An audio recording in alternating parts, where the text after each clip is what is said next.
But is it really the song you want to hear here in the calm before the storm? Is it really the song you want to play while we're experiencing this moment of calm before the storm? What the else can you do but joke? I need to go away for a while. Have a joke, Gina. Just have a joke. Makes me feel better. Can't. So, I guess you didn't play it because this is the calm before the storm. You played it because... How was that related? All right. Because... On this day... David Bowie recorded Gene Genie 45 years ago. Really? No. Today. No. Which became the lead single from his 73 album, Aladdin Sane. Man. So, well, there you go. We better have some silly today. Yeah. Do we have some we need silly to keep us happy during this calm moment before the storm. That's what I want to do. We need a bunker. Calm. Yeah, we really need a bunker. People probably have that. That's not silly. Let's keep it silly. I need a bunker. Let's be silly. I need to go away. I'm asking somebody else to be silly for me. What am I doing here? Yeah, you know, Gina, I hang them out for you every day we're here. I take them out and I hang them out there for you, and I let you bat at them and do whatever you want. People probably don't know what we're talking about. We'll talk about it in the news. Well, I think they knew what I was talking about there. Well. But coming up in the news, the calm before the storm. Because I have a theory that well, now that I think about it, it won't help. But I have a theory. All right. Yeah. You know, if we'd been a proper morning show, as Carrie always likes to say, we would have already done our Bob Dylan parody of, you know, calm before the storm. Come in, she said, and I'll give you. Yeah. Not shelter, but calm before the storm somehow. Calm before the storm. Calm before the storm. We're going to have some calm before the storm. Bob Mueller's looking at my case and, you know. So, yeah. Well, this is the part of the show that doesn't count, Gina. See there, I hung him out there again, and you just took another bat at him. Go ahead. It's okay. Give me a bat, Richie. I mean batting like with your little paws, like a kitty. All right, let's move along. We'll officially begin the show in a couple of minutes. You know, when I heard about the calm before the storm, I pulled the covers up over my head and said, I want to go back to bed in my Mattress Firm mattress. This could be a weekend I spend all weekend in bed. Sure. If you're spending all weekend in bed and waking up with a sore back, you've got the wrong mattress. You need to go to Mattress Firm. They're having their semi-annual sale where you will save top money on top brands. You can get an additional 10% off on almost everything there. You're waking up right now. You didn't sleep well. Blame the mattress. Yeah. Don't blame the politics. Blame the mattress because it does need to be replaced. You know it does. So pick up your device right now and go to mattressfirm.com. You can sleep at the perfect temperature when you get your new exclusive Beauty Rest Black Memory Foam mattress with black ice. You can get it for just $39 a month for 72 months and take an additional 10% off. Why wait any longer? Find a store near you at mattressfirm.com. Because you had a bad night's sleep. You know it's the mattress. Yeah. Replace the mattress. Absolutely. Get off the mattress. mattressfirm.com.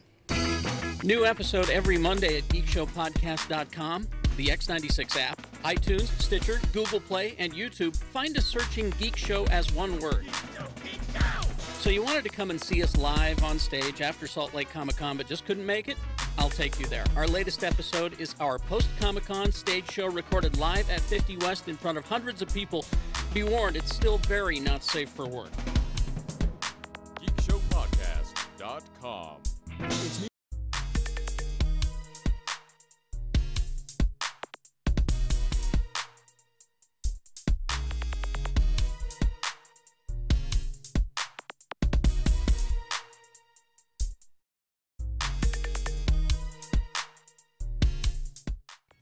My little daughter, who is 4, she takes amusement in her father's flatulence. You know, is this a daily occurrence? Oh God, yes. You know, and I use the dumb old dad jokes of, you know, it's a farting or it's a barking spider. Barking spiders. And she'll always go, "It's not a barking spider, Dad. That's a fawting spider." My dad Spotting always spider. my dad always said it was a buck snort. Bucks. Oh, what the or sometimes I'll say that bear's been following us around, or did somebody step on a duck? Yeah. Is the other That's one. a good Hear that? Buck snort. Yeah. She likes the duck one too. But she also is occasionally flatulent.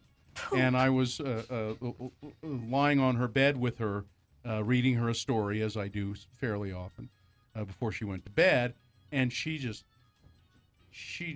ripped. She ripped a good one, huh? Just ripped one. And Daddy's little girl. Yeah. And I So said, like us. I learned said- it from watching you. I said, honey, that was Did you high five her? High five.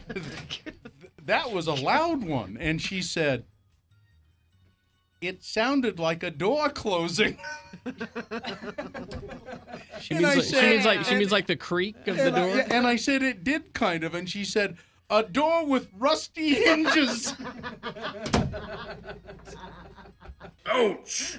I just thought that was. She's creative. I thought that was the best. You know, our children are learning from you. So now it's just, hey, did somebody close a door with rusty hinges? Somebody oil those hinges. I just thought that was the best. A door Get with some a 3-in-1 rusty oil hinge. on those hinges. So that was it. It's just Oh, one of it's- those kids say the darndest They sure things. do.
877-602-9696 or text us at 33986. Message and data rates apply. Yeah.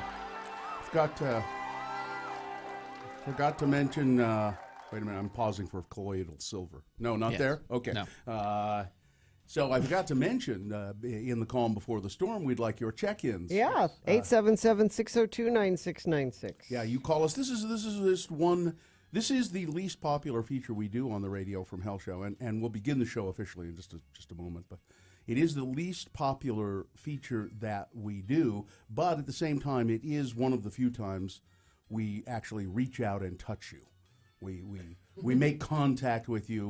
Or you're actually- reaching out and touching us, really. Yeah, exactly. Well, that's true, Gina. Very You're good. contacting Yeah, us. it's a chance for you to reach out and touch us at 877-602-9696. Just give us a call. Tell us what you're doing today, how you're going to order your day, what's on your agenda, and somebody will win tickets to see the Odyssey Dance Theater Thriller, which is always fun. All right, ready? The Yes. official beginning? Let's begin. Just jump right in. Okay. The moon. It's gorgeous. Oh, my yeah. God. And it was full yesterday, but now, sorry, There it goes. It's on the wane here. You know, it's right here in the calm before the storm. It is waning away. We'll have a new moon, if we make it, on October 19th, and being very optimistic, we'll have a full moon on November 3rd. At 11:22 p.m. But as for today, the moon will set at 8:19 a.m., today being Friday. It's the 6th day of October in the year of our Lord 2017, and this is North America's ballsiest morning radio broadcast. It's the Radio from Hell Show, starring the Lords of Morning Radio, Kerry Jackson, right over there. Yes. Hi, I'm Bill Allred, and that over there, taking a bat at him every once in a while, Gina Marie? Yeah. Gina Marie Barberi. The senior executive producer of the Radio from Hell Show is Richard Thomas Stedman. Dylan Allred is producing video for the show that you can see at x96.com/live. And Katie for short is here helping out. You know, it's World Smile Day today. That's great. Yeah, isn't that nice? But even better than that, and I think this is perfect, it's Mad Hatter Day. Oh, Carrie, get your hat on. It is Mad Hatter Day, and we have someone as mad as a hatter in charge of this country right now. yes. And it's also a Mad Hatter Day. It says it's a great day to be silly, as you wanted, Gina. So you should just be silly today. Use a silly voice. I'm going to talk the whole day in a silly voice. But it's also National. Here it is. Come and get it day. Ooh. No, here it is. Come and take it day. Doesn't that sound good? Here it is. You come and take it. Here it is. Come and take it. Come and take it. It's almost Now, threatening in a way. I know. Come and get. I like come and get. Well, Yeah. but it is come and take it. I'm sorry, Jeannie. You can't change the name of the day. This is on the calendar. What does that mean, though? I don't know. Well, it means that this day is here for the taking. Oh. Okay. Here. Seize this the day? Oh, seize the day. Seize the day. Here in the Okay. calm before the storm. Okay. Seize the day. All right. So, all right. My carpe so many diems. All right. Let's begin your check-ins, 877-602-9696. Let's begin with Brooke. Brooke. Hello, Brooke. Hi, how are you guys? Brooke, we're okay. As well as we can be here in the calm before the storm. How about you? That's right. Oh, I'm doing great, thank you, and thanks for letting me listen. I'm a big fan of you guys. Well, thanks. Thank you. What do you do for a living, Brooke? Or I currently work at E-Trade in operations, Cool. Mm-hmm. That's good. and I'm on my way there right now. Okay. So, Well, have a Yeah. lovely day. You know, I've always found, it seems to me that women, I've been thinking about this, girls or women with the name Lauren are always pretty, attractive. And I think girls or women with the name Brooke seem to always be Bill's really keeping a pretty. list. Yeah. They, more than not, Well, more often than thank not. you. Yeah, so, and by your if name, you could see me right now, I'd be blushing. well, you must, your name is Brooke, so as far as I'm concerned, you're very good looking. Thanks, Brooke. Well, thanks, Bill. See you later. Well, thanks, you guys. Bye-bye. I asked Brooke Shields out once. Oh, yeah, that was the I meant to story. mention Yes. that yesterday. I've got it here. Well, That's Looks like, yeah. That's yeah, fake he did. news. Oh, you're beautiful. All women are beautiful. All right. Let's go to Tyler. Hello, Tyler. what's on your agenda? Hey, Hey, how's it going? good. What's on your agenda? So, something pretty important. Just heading to work. That's not super important. Mhm. But later today, I'll be going to University of Utah School of Pharmacy to meet the dean and try to get my foot in the door so I can maybe get in next year. You want us to give you a letter of recommendation? Oh, I'd love to. If how much pharmacy experience do y'all have? Well, Listen, Kerry has a lot. I have a lot it's as just well. it's just research, really. It's just research. I have a lot of pharmacy. If you came to my house right now and opened my medicine cabinet, you'd go, "Oh my God!" Is this a pharmacy? Yeah. Tyler, I have to tell you that meeting with the dean and just asking if you can get into the school is not going to be enough. You know that. Yes. You have to have of course. grades and things like that. Right, Yeah. and that's going to be forthcoming. But I'm hoping to make a good impression because I have my lucky shirt on today, so maybe he'll like that and remember me next year. What does your lucky shirt look like? It's long sleeve plaid, blue and black, but I'm wearing a blue bow tie, so I think A bow tie. And he never washes it because it's his. point. No, you bow tie is the pharmacist tie. Yeah, bow tie Yeah, I says guess so. pharmacy. I guess so, yeah. If you could stop and grab some suspenders, so have suspenders and a bow tie. That's pharmacy. That's a good point. I should probably stop by and pick some up. Yeah. All right, Tyler. See ya. All right. All right, thanks, guys. Bye-bye. Jugglin' John is here. Hello, Jugglin' John. Top of the morning to you. John, what are you going to be juggling today? You know, actually today, I'm putting down the juggling clubs, and I'm actually going to go back to bed. I woke up with a sore throat. Ah. It's just not worth it Sorry, today. I'm sorry, dude, but you can juggle, as they're called, Indian clubs. Yes. They look like bowling pins, but they're not bowling pins. They're Indian clubs. Correct. They're much lighter than bowling. Do you I have no idea why they're called Indian. I've never clubs, heard do that you? before. No idea. I've always just heard them referred to as clubs. Yeah, they're specific. Am I right, John? They're specifically Indian clubs, right? I believe so, but I've always just called them clubs myself. Yeah. All right. Well, feel better. Thank you, John. Thanks. You need your Well, throat. Thank you. Have a good day. Me too. Need your throat for juggling. Would you look that up for me, Gina? Let's see. Our family law attorney, Wade Taylor. Ah, good old Wade. Checking in. My thoughts and prayers go out to all of us during the calm before the storm. No worries. This will be the greatest and biggest storm ever. We do have an Indian club ruling. Despite their common English name implying an Indian origin, the so-called Indian clubs were in fact created in the Near East, properly referred to as meals in Persia. They were first recorded as being used by wrestlers in ancient Persia. The practice has continued to the present day, notably in, I can't read all of that. All right. Yeah. So there you go. Owl the Geek checking in, driving from Grantsville to Lehigh this morning. Your show is the only thing that keeps me sane. I'm sorry. Oh, no, don't let that be the only thing. 70% is acceptable. Chris the Drunk checking in. Where am I? Well, Well, Chris, where are your feet? Look at your feet. Chris, do you have a hat on? If you have a hat on, you might be outside. Okay. Let's see. Great. After 24 years, I get my papers and the world's coming to an end. Give it whatever you got left. That's not much. Dustin here got a text from the boss asking if I need a ride and am laying next to my girlfriend asking for her to take me. I need your help. Who should take me? Your work? Your girlfriend. To work? No, let your girlfriend sleep. Yeah, exactly. Let your girlfriend She'll thank sleep. you later. I'm sorry. You really want to ride next to the boss when you look like that? Let's see. I normally don't do this, but Ogden Shut-In is reaching out. Why? What do you need? And touching the lords and ladies. We said you can reach out. Oh. RFH. Well, our thoughts and prayers are with you. Sean Ernst, can I get a solid 50%? I just got done doing a week of tech for the children's theater version of Madagascar, and I'm half dead. Oh, man.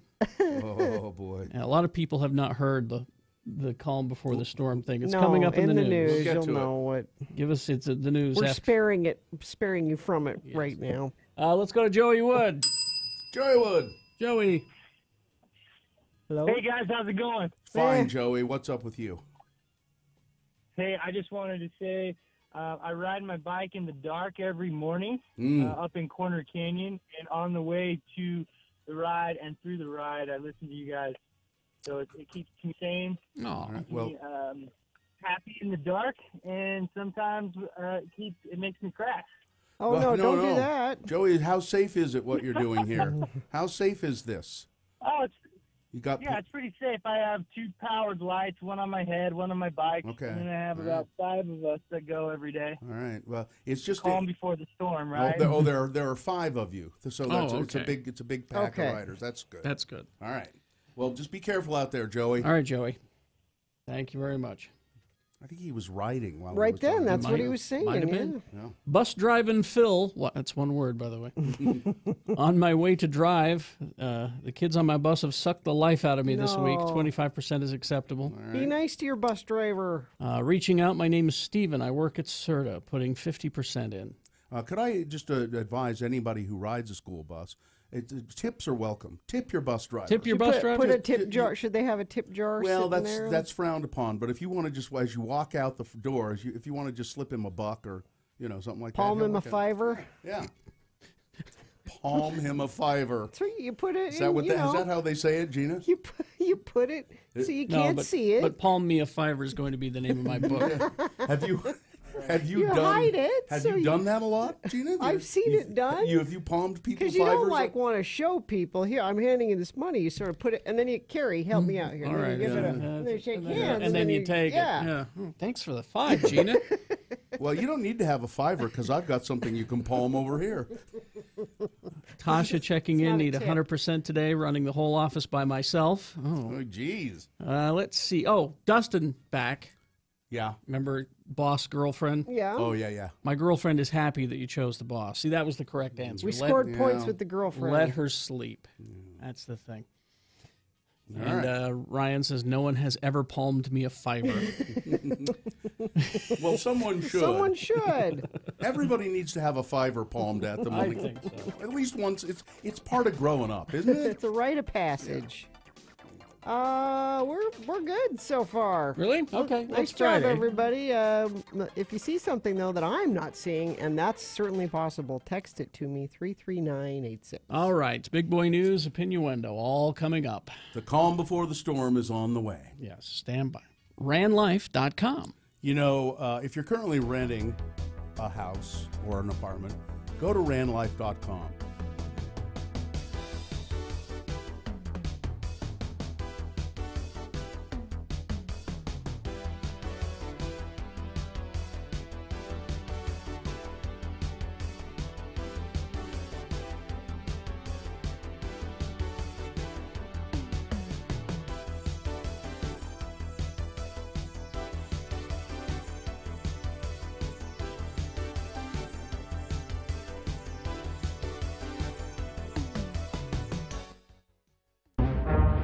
It is the 23rd century.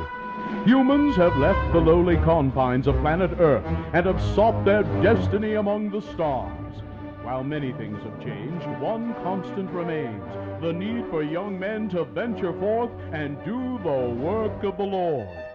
This is the tale of 2 such men who at the age of 19 have answered the call of their general authorities and are embarking on a 2-year mission to spread the gospel throughout the galaxy. This is the story of Space Elders.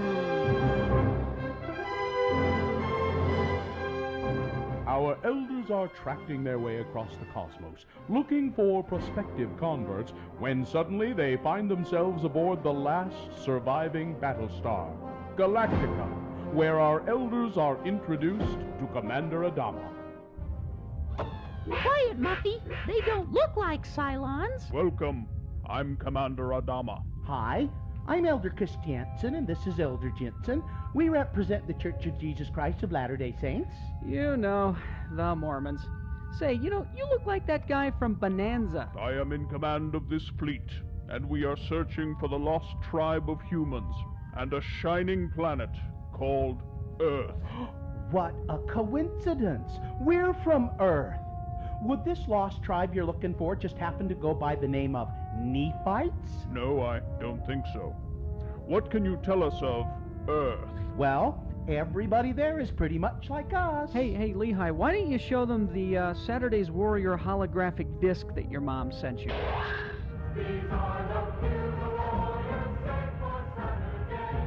Look, Muffy, they have more teeth than you do. And you say this pretty well represents Earth? Well, yeah, I guess so. Colonel Ty, turn the fleet around and set course for Cylon. Father, you can't be serious. Son, if we have to choose between genocide and a life with those Saturday's warrior people, I'll take my chances with the Cylons. So, I guess this means that you won't be joining our church then. Apollo, Starbuck, show these two to a launch bay, and make sure they take that holodisc with them. Oh, Felger Carb. Elder Jensen, what's your language? Fleeing the Lex Diazovedo tyranny, the last Battlestar, Galactica, sets off for a shining planet called Cylon. Join us next time to hear Elder Jensen say, Hey, do you think that kid knows that his dog is really just a monkey in an orange dog suit? on the next brain-numbing episode of Space Elders.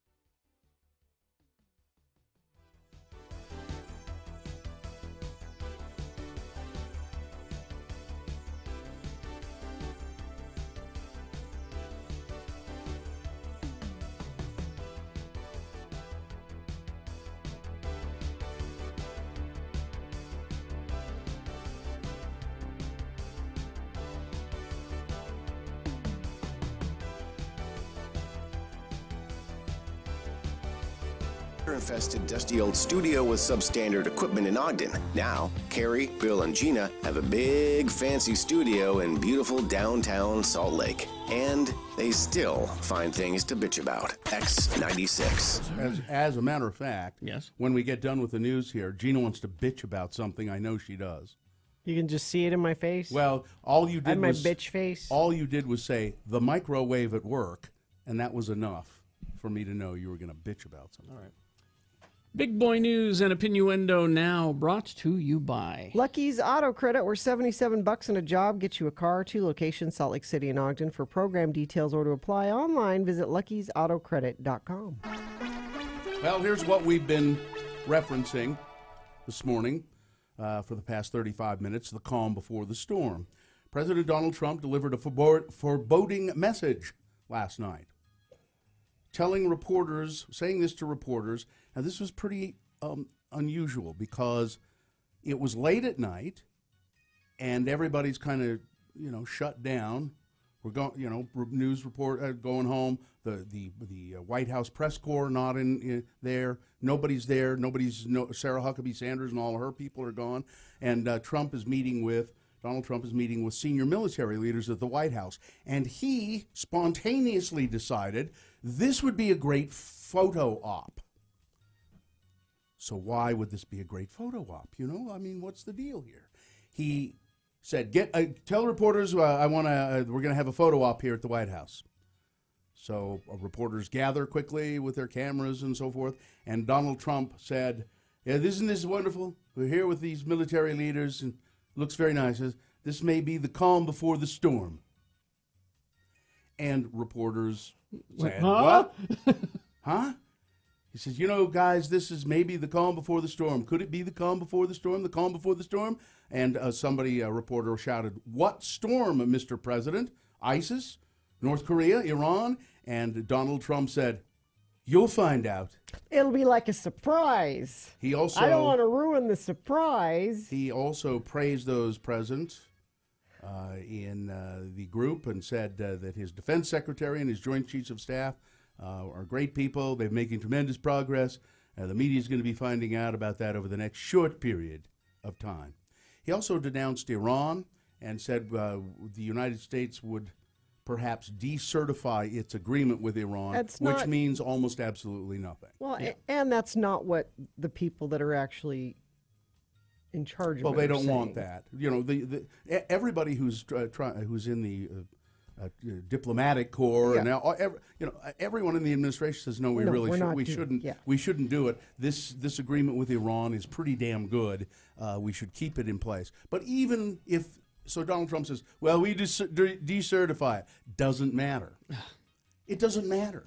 Because they're all these other countries are signed on to it, and they will keep Iran towing the line, presumably. Robert Mueller has said he's really looking more into the P-tape that is allegedly available. That's the Special Counsel Mueller said his investigators have spoken to Christopher Steele, the former British spy, who compiled a dossier on Donald Trump and then released it. And as part of that dossier, there is information that said Donald Trump, when he was over in Moscow to talk to them about the Trump Miss Tower, World, probably. I think it was Miss World pageant. No, yeah, it was a beauty pageant. It was a beauty Oh, yeah, pageant yeah. visit. Okay. So it alleges that Russian officials or Trump, they don't know, but somebody hired a bunch of prostitutes to come to Trump's hotel room and perform golden showers. That is specifically to pee in front of him. Specifically on the mattress that President Obama and Mrs. Oh, that's Obama right. slept Yeah. on. Yeah. Now these and that was why he wanted them to do it. Ha ha ha. Now none of this has been ha. completely verified. Oh, it although, totally happened. Although Steele. So it really wasn't a sex thing that was going on here. It was Donald Trump hiring some people he knew would do it for money to come and pee on the mattress that Obama and the Well, Obamas he had slept on. watched. Yeah. Well, yeah, but that he watched not out of a sense of this is sexy. He watched out of a sense of this is really delicious revenge. Yeah, it was revenge. Yeah. The Las Vegas shooter apparently tried to buy tracer rounds. He went to a gun shop and tried to buy these tracer rounds, and as it turned out, they were out of them. I don't know what that is. Well, I'll tell you. They are legal, and they are rounds that you shoot that sort of explode in such a way that they cast light. Oh, you can watch them. So you could see better what you're shooting at. You're not so as it was. He was just shooting into the dark. He didn't really see much of his targets. If he had had tracer rounds, he could have watched it go and then and been able to target people on the ground a lot better. But they're legal because you need those for hunting and hunting stuff like that. It's a sport. I come from a long line of frontiersmen. Yeah, when we use tracer rounds all the time. By the way, Utah's members of Congress say that they're open to banning bump stocks like those used in the Las Vegas massacre, which make a semi-automatic weapon behave more like an automatic weapon. May I say something about that? And the Las Vegas shooter used the bump stocks. Don't get too excited about all the Republicans that are saying, yeah, we should probably get rid of those. And the NRA. And the NRA, because that will be the kernel that they throw and say, see, we changed. We gave you that. changed. No. It's crap. Let that be a part of a larger conversation about gun laws. How about tracer rounds? Yeah, but because that is what they're going to say. You guys, see, it's just like you guys to complain about us not doing anything. We got rid of How those. about and hollow you're not point happy. ammunition? How about that? There are things that can be done. By the way, the NRA has donated $70,300 to Utah members of Congress who are currently in office. Number one on the list, Representative Rob Bishop, who has received $21,900 from the NRA. Senator Hatch, $21,400 from the NRA. Senator Lee, $10,000 from the NRA. Representative Chaffetz, $7,000 from the NRA. Chris Stewart from the National Rifle Association, $7,000. Mia Love, $3,000 from the NRA. So just so you know why people say what they say when they say it. Another big scandal now today. Harvey Weinstein. Oh, yeah. Apparently, and there have been stories about this, Hollywood producer Harvey Weinstein has settled numerous sexual harassment cases over the years, and apparently has a history of sexually harassing dozens of women, some of them well known. For instance, Ashley Judd. Now she wasn't well known at the time. No, she was very young. He summoned her to a hotel for a breakfast meeting. Instead, he had her sent up to his room where he appeared in a bathrobe and asked if he could give her a massage or watch him shower. Her watch him? That's a weird. What? That's pretty. That'd be pretty cool. I'd like Ashley Judd to watch me shower. Really? No. Richie, are you in here because Harvey? Hey, well, I tried to get into a film. No, I'm just here to add in case Bill doesn't. There's a part of the story that I thought was particularly interesting. I want to make sure that he adds it. Is it Harvey Weinstein's apologies? Well, his excuse, right? Well, what was his excuse? His excuse was, well, I was big in the 60s and 70s when this was a little bit more appropriate. It's the Bill Cosby excuse. That's when I was raised. It's the Bill Cosby excuse. Yeah. And he also said, I'm really sorry for some of my past behavior. I've been working on it. Yeah. I've been trying to get better. And then he went on to say, but this is all lies. He's off his rocker. Oh. And Harvey Weinstein, some of you are wondering, well, who the hell is that? What? He's responsible for producing some of the biggest movies of the ever. Some of the biggest movies ever. Sex, Lies, and Videotape, Pulp Fiction, Good Will Hunting. He was Shakespeare in Love, Bill. You just skip right past Shakespeare in Love. Was that a movie? So Academy Award, Best Picture Academy Award winner. I never heard of it. And Chester Bennington, prior to his death in July, recorded an episode of Apple Music's Carpool Karaoke series.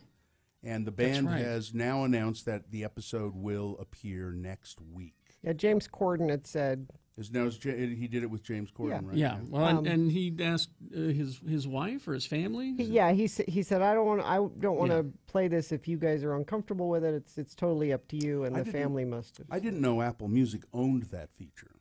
They apparently do, because in a Facebook post published Thursday at 11, Linkin Park wrote, "Carpool Karaoke this time next week. You won't have to be an Apple Music subscriber to watch the episode. It will stream for free via Linkin Park's Facebook page." It was filmed with guest host Ken Jeong. So it wasn't James Corden even. Oh, that's his thing, huh?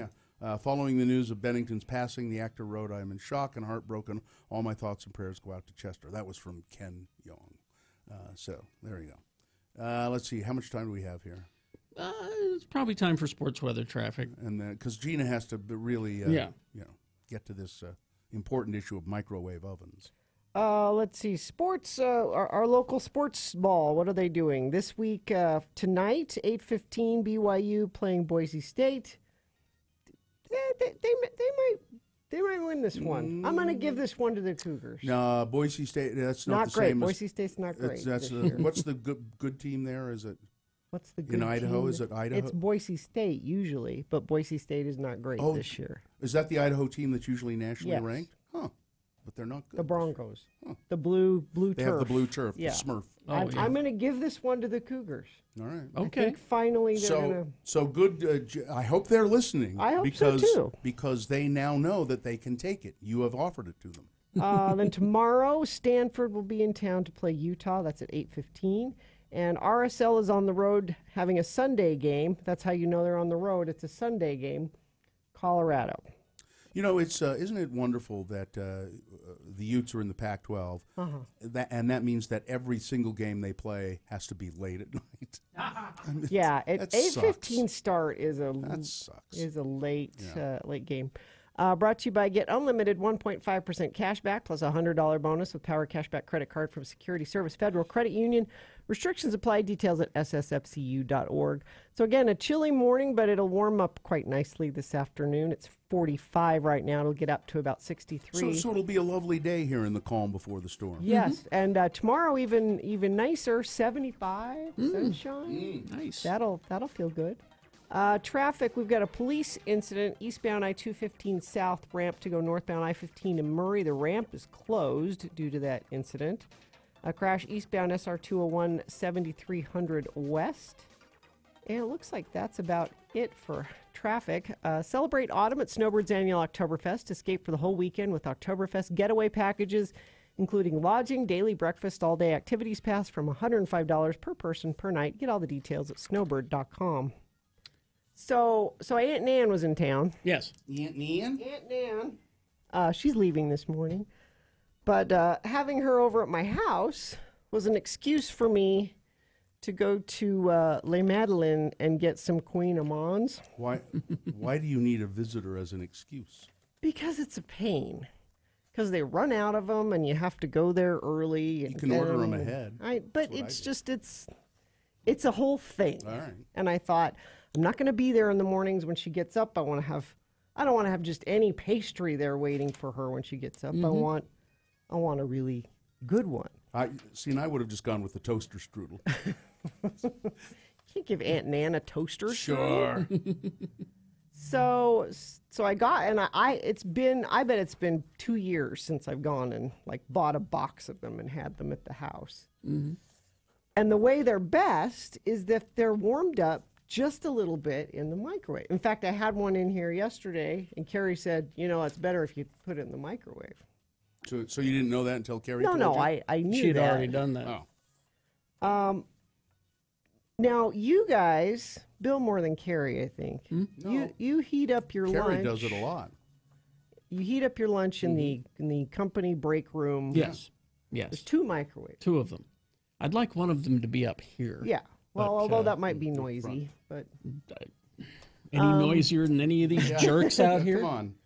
But I have a microwave in my house. Yes. And when I put things in the microwave, you put a paper towel on the bottom of the microwave, and then you put your item, whatever it is. Yes. And either you have a lid, slightly ajar, or you put another paper towel on the top of it. I have those and I have one here at work, those really nice silicone covers that you can put on over the bowl. And my microwave at home stays mostly clean. Occasionally you have to wipe it out, but those quick measures you take. So is what you're trying to say here is that the microwave here at work is dirty? It's disgusting. Yeah, it is. It is. Yeah. Yeah.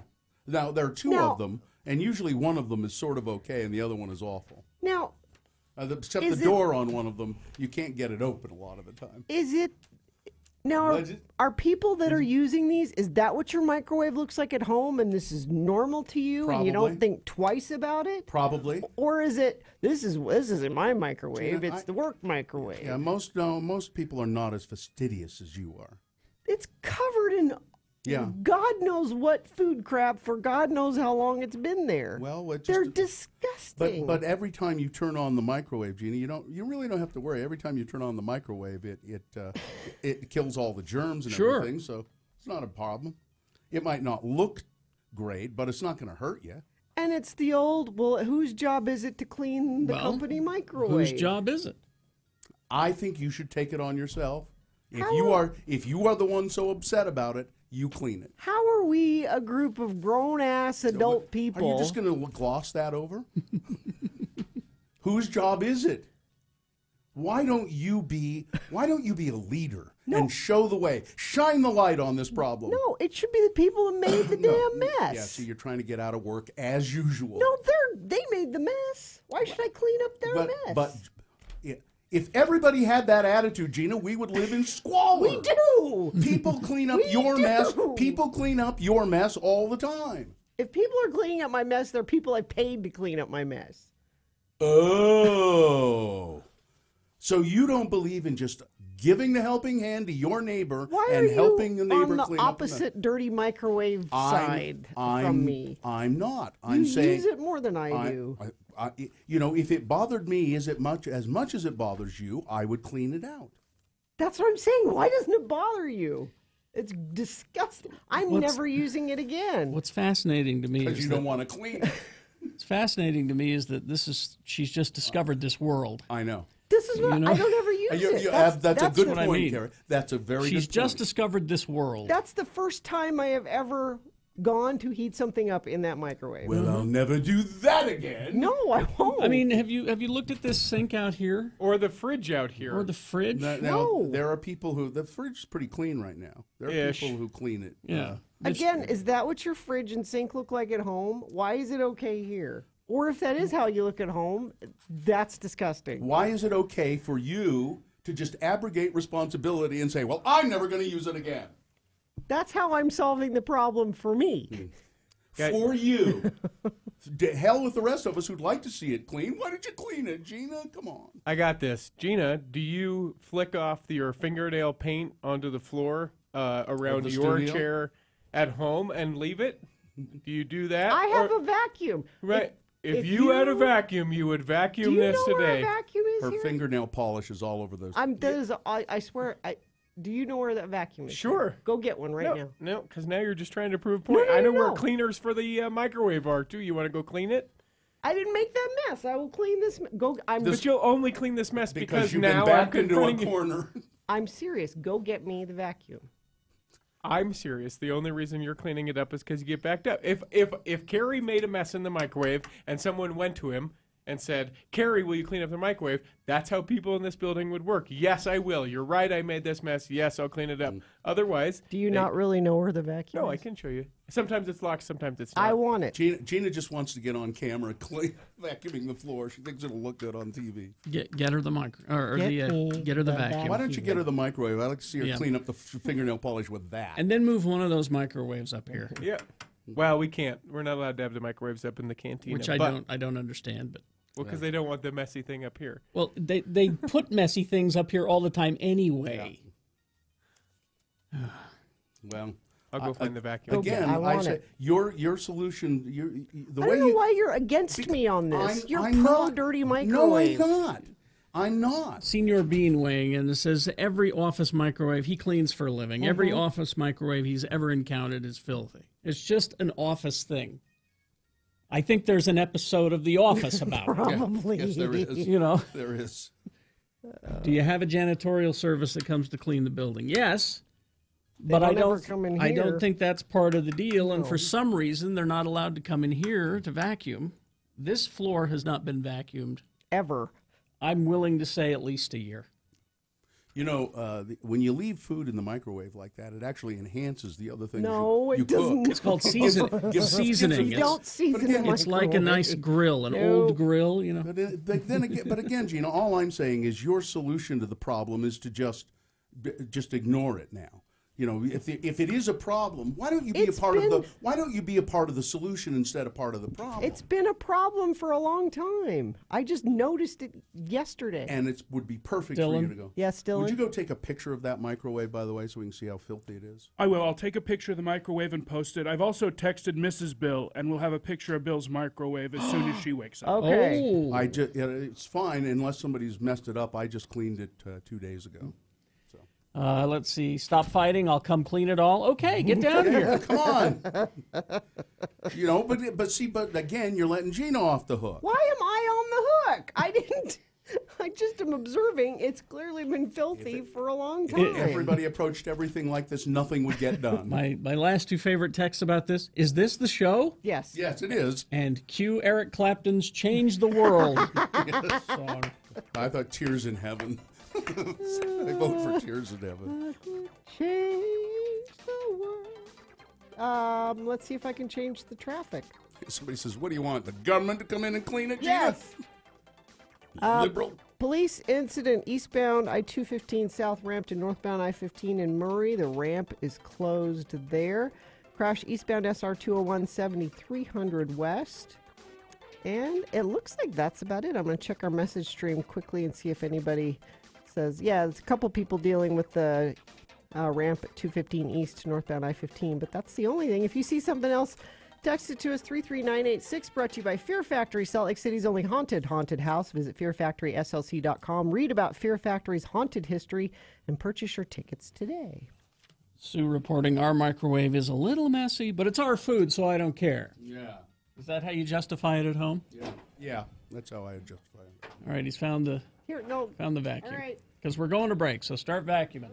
All right. KXRK We got Provo. best question of the week coming up. And round one of your boner voting. Hey, this is Todd Newcomb. If you like the old school classics from the 90s, if you like the old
just so you guys can see what we're dealing with here. The filth in that microwave. You can understand my pain. Again. Do we have a shot of it? Yeah, it's. He's gonna put it up. Gina just vacuumed out the studio. That felt good. Well, you think that feels good? Clean the microwave. It'll feel even better. Yeah. Best question of the week, Best brought to question you of the week. by Prohibition. We're giving away, whoever sent this best question in, a $25 gift card to Prohibition, Utah's sexiest new speakeasy, located north of Fashion Place Mall in Murray tonight. And every Friday night, live music. Don't miss weekend sexy burlesque dancers. Reservations and information at prohibitionutah.com. Thank you. All right. Here's an example of what's not a best question. Okay. Please don't use my name. I was asked this exact question last week. How can you be such a principled person when you're so liberal? Don't you believe just anything goes and there are no set morals or rules? That's not a good question because the answer is simple. Yes, I do believe that. Yes. Anything goes and there are no set morals or rules. None. Anything goes. Now, see that we could. Oh, God. Yeah, I that's, mean, that's a whole thing. Yeah, That's a whole thing. That's too heavy for. Yeah. I got this one. This is not not the question, but it's from Michael, who asked the question last week, and I guess we read it. Said or a couple weeks ago, you read my best question of the week about what was your most memorable dinners and special night recipes. I wanted to thank you for the on-air answers and for the gift card to Prohibition. Prohibition is a very fun concept for a restaurant. Wait, forgive me, I have misspoken. The sign clearly said I was in a bar, but I'm confused. I was in a bar. But I did not have to order any alcohol. The bartender even made me a Virgin Mai Tai. What? And for the rest, I mean, the food was really good. I would recommend, he said, the Scotch eggs and the lollipop wings. And he sent pictures of those. So was I really in a bar? I mean, the sign said I was in a bar, but I didn't drink. Maybe if we apply quantum mechanics in such a way that an eating establishment can be both a bar and a restaurant. Further, that patrons can both drink or not drink in said establishment. You can go and not drink in a bar and just eat dinner? He said, now this makes my head hurt. Sometimes. It's because the legislature is out of touch. Yeah. That's why. Yeah. And they don't bother to learn anything. Yeah. All right, here's the question. And it's kind of a two-parter and from two different people. So I don't know. Maybe can we do 2 gift cards? Well, no. Why not? Because, why can't we? Because we have one. Can we do 2? No. No, they gave us a certain number for a certain number of weeks. Well, whoever gets here first can have it. We'll figure it out because I'm doing 2 questions. Oh, okay. This one from...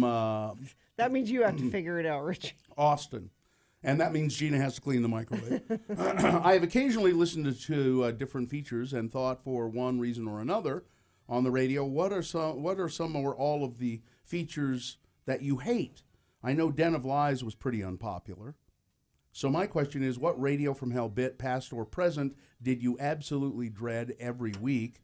And if you feel like it, what was your favorite radio feature? Well, maybe I won't do this other one. Is that enough? What feature, aside from this feature, Carrie? Well, I know Carrie hates this feature. Boy, did I dread it every week? Is there one that you just think, oh God, here we go? Or I mean, we can't involve. No, because I think we would all say the same thing, and we can't talk about that. Yeah. Yeah, it's not really a fefeature, but No. it's something we're required to do. I mean, I've talked before about how Chainsaw Guy is my favorite thing, and we've incorporated it daily for the month of October, which You'd think I that would be love. making you feel better, but it's not. You would think, You would right? think. Well, And the it's been extenuating circumstances are heavier. That's so. right. But it's been going quite well too. I think I like it. But one of my favorite things that we've done, and this is on our best of CD, is the consultant we have now is not the only consultant we've ever had. and there was a time we had a consultant that said, "You guys don't identify yourself enough." Carrie, you remember when he said, "I don't"? And yes, then, Gina, he remembers. right, Carrie Bill? remembers. And we yes, don't. Gina. And this is the Radio from Hell show, and people might So we were told we had to say that at certain intervals. What was it like? I can't remember the time, the exact time. So we got a timer to remind us, Carrie. A bell. To say to both you and Bill and me, Gina, on the Radio from Hell show to say, and then at and Bill gets sick of the timer at one point, and he picked up a trailer hitch and smashed it to pieces. Now, why there was a trailer hitch in the studio, that's another. I can't remember. That's another but story. There was a big, heavy trailer hitch in there. Mm-hmm. Yeah. I guess the feature I really, the thing I have always really hated doing in radio are the features that require you to leave the studio and go surprise people with things, or for instance, early in our careers, we had to do the Pizza Patrol. The Party Patrol. Party Patrol. And we would take pizzas from Pizza Runner up in Ogden. And we would go to, on Friday or Saturday, people would call and leave messages on a voice machine saying, we're having a party at this address if you want to deliver pizza. And disc jockeys were required to go deliver them pizzas and record funny audio. And we've periodically been required to go, let's go take donuts to an office. People really love that when you take donuts to their office, and I and maybe they do, but I sure as hell don't want to do it. Yeah, I don't like doing those at all.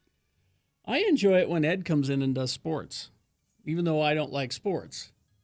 He makes me interested in sports, so I like very important sports. Yeah, I had a feature back in those days when it was Top 40, when we were doing Top 40 up in Ogden. You were not there. You were doing the TV. Yeah. Bill was not doing. Bill? Am I doing that? Carrie? Yeah, Bill was not doing the with you TV. then. Yeah, I was on sabbatical. And there was I had to work 6 days a week, and on Saturday mornings, it was just me playing music, and from 10 a.m. to noon, I got to do a Top 40 countdown, which that sounds fun. Was actually kind of fun. Yeah. So that I looked forward to. It's a feature I hated. There's got to be something we do that you hate right now. I'm trying to think. Or that we got rid of. The things that or things we got rid of. Yeah. You know, for as oddly fondly remembered as Space Elders was. Well, they were a lot of work for you. They were a lot of work. Yeah, we spent a lot of time doing those. And that started out as fun for me. And then it became a chore. Yeah. So when we legally were told we couldn't do those anymore, Richie hates live studio audience, which is that why we haven't done it? We haven't done one in a while. And the thing is, and I'm not going to do it in my day, but kind of in my day, when I had your job, Richie. I mean, what you would have been cleaning the microwave. Why were they so fun back then? I mean. Is it just me, or did it feel like they were more fun back then? Or am I just remembering things fondly? No, I don't think they were more fun. I think that there was more support for them. Ah, that's what it was. There was more support for them from the staff. We had prizes. Yeah, we always had bagels for people. Oh, the staff would get their clients to come in, and they would do that. They would bring bagels and coffee, and it got so popular to the point where I remember we did a gigantic one at Swire Coca-Cola downtown. We were booked out for months. Yeah. Yeah. It was a big deal. And then something happened, and I know that now I don't think that the staff necessarily supports it. No, nobody cares about it. You know.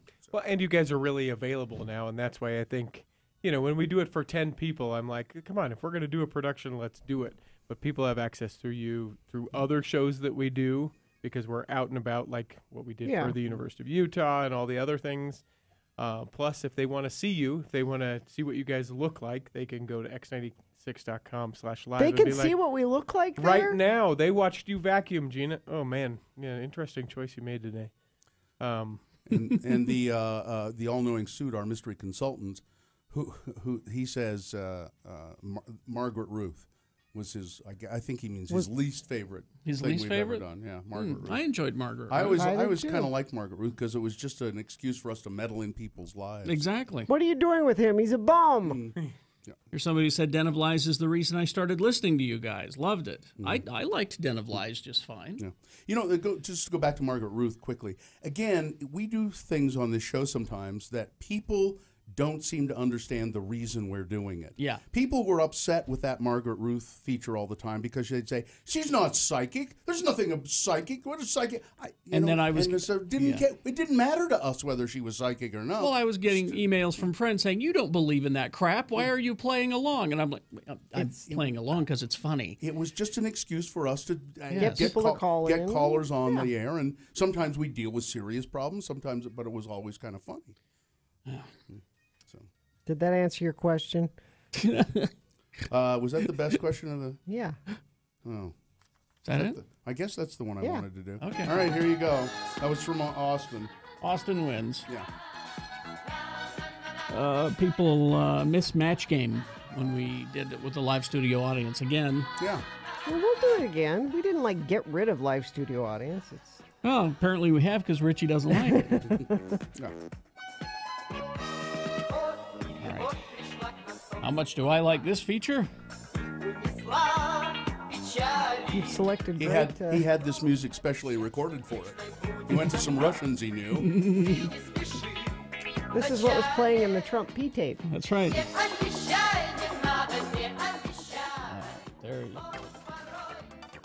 go. That crash eastbound I-215 at the I-15 ramps. You should add 5 to 10 extra minutes if this is part of your commute because it's backing toward Redwood Road in Murray.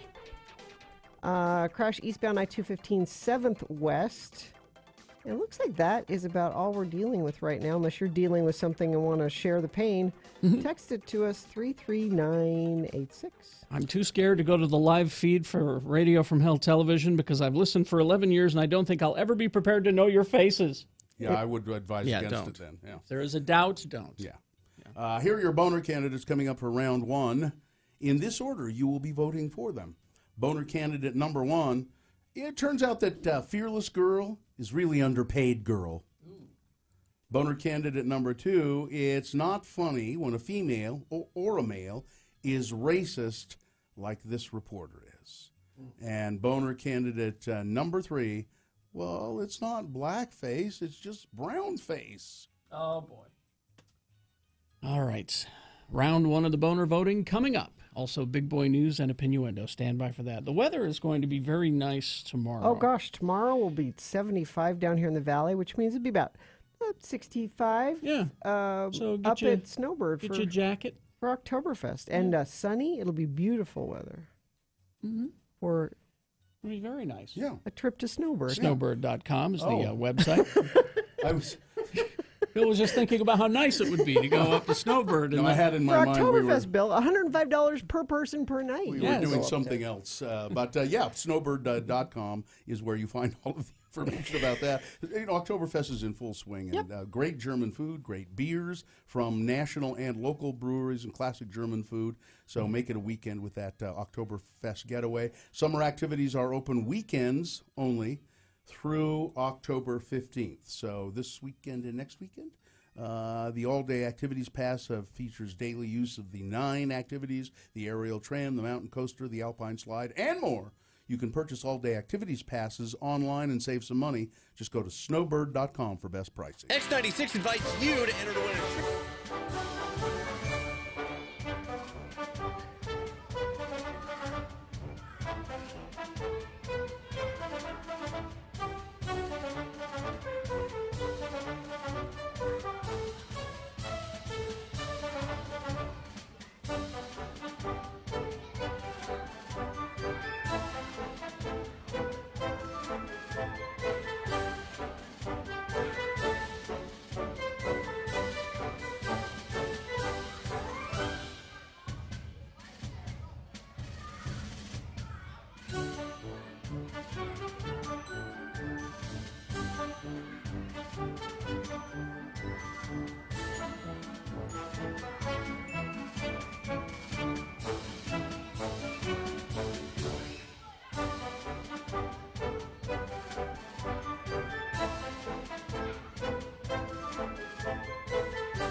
An email also from Little Weenie Intern.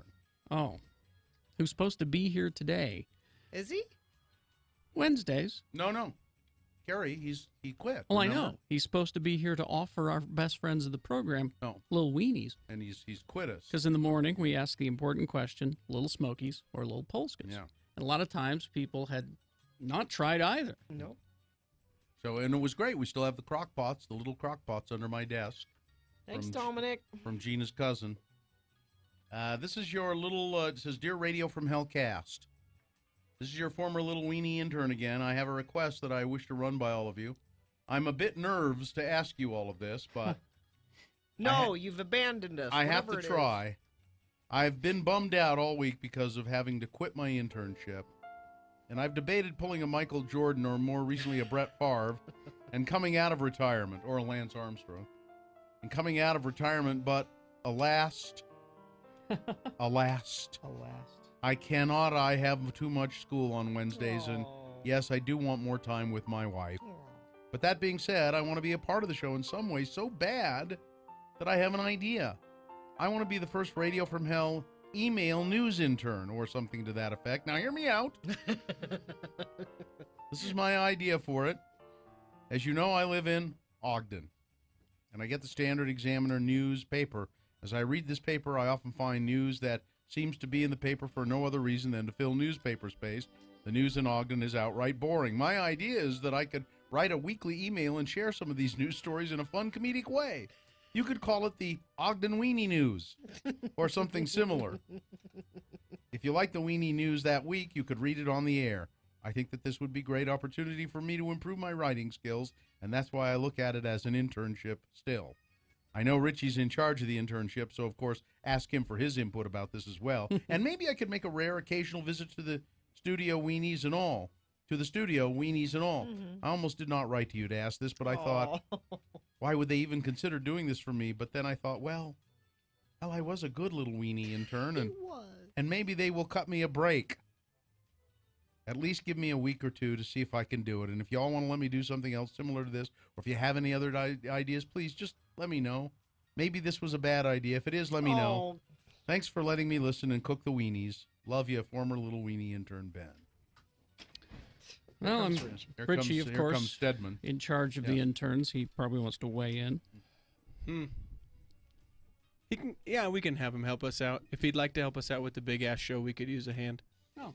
And if you and Ben, I'll send him an email. But if you want to send some news items from Ogden, sure. No guarantee that they would make the air, but.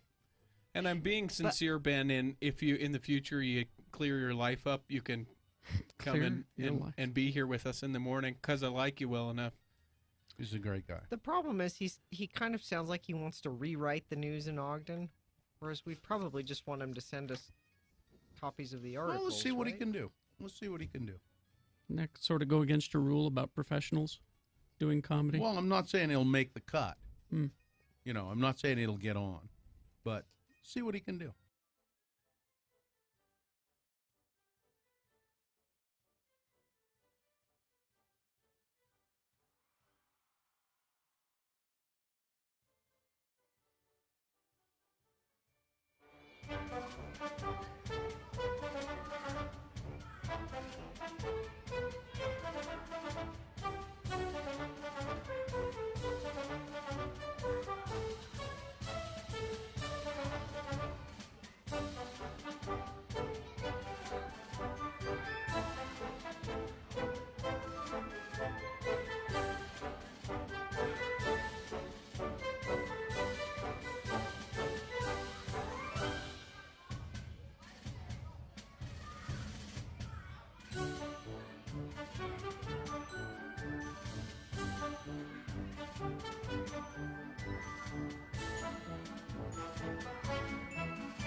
See, it's a 7:22.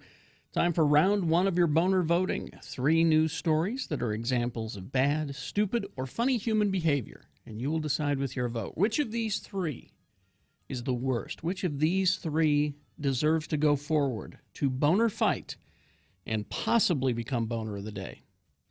2 candidates now, then a third candidate after the news. Once you've heard all 3, then you'll vote. One of you lucky random Boner voters will receive a Can't Buy It, Gotta Win It Radio from Hell Boner t-shirt, courtesy Excel Automotive Repair, Radio from Hell's official auto mechanics. Don't buy a lemon. Try Excel Automotive's $50 bumper-to-bumper used car check over before you buy. Limit 2 cars per $50. Here's Boner candidate number 1. You know, it turns out that Fearless Girl is really underpaid girl. The firm that commissioned the popular Fearless Girl statue in New York's financial district. There it is. You can see it at x96.com/live. It stands there seemingly in opposition to the big Wall Street bull that's down there. The company that commissioned that statue has agreed to pay $5 million, mostly to settle claims that it discriminated against 305 top female employees by paying them less than men in the same position. Really? In the agreement, officials at the United States Department of Labor also allege that the firm, State Street Corporation, discriminated against 15 of its black vice presidents by paying them less than the white employees in the same positions. State Street, which is a financial services firm, denies the allegation, according to the agreement, but still the filing says the firm has agreed to pay about $4.5 million in back pay and about $500,000 in interest to a settlement fund for the affected employees. The company said on Thursday it is committed to an equal pay practice and evaluates on an ongoing basis their internal processes to ensure compensation, hiring, and promotions programs are non-discriminatory. Fearless Girl, the bronze statue of a small child, has drawn consistent crowds since it was first assumed to stand defiant in front of the charging bull statue early this year. Boner candidate number 1, turns out that Fearless Girl is actually underpaid girl. That's unfortunate to hear. Here's Boner candidate number 2. It's not funny when a female or a male is a racist like that. You remember yesterday, Boner candidate was Cam Newton. Did he win? I think he did. I think he won. He insulted a female reporter and then apologized about it. The sports reporter that Cam Newton patronized during the press conference is now apologizing herself for racist tweets she made a few years ago. Oh, no. Jordan Rodriguez, who covers the Carolina Panthers for the Charlotte Observer, said that she made these tweets several years ago, and and she said, and I thought they were gone. No, doesn't make it. That was in your head. One of the tweets references someone making racist jokes as if it's a good thing, while another one talks about her dad being, quote, super racist as we pass through Navajo land. They're on a car trip, apparently, and she tweets out, Dad's being super racist as we, as a little joke. Another tweet discusses Dale Earnhardt and uses the term, the N-word, except not ER, uses an A on the end of it.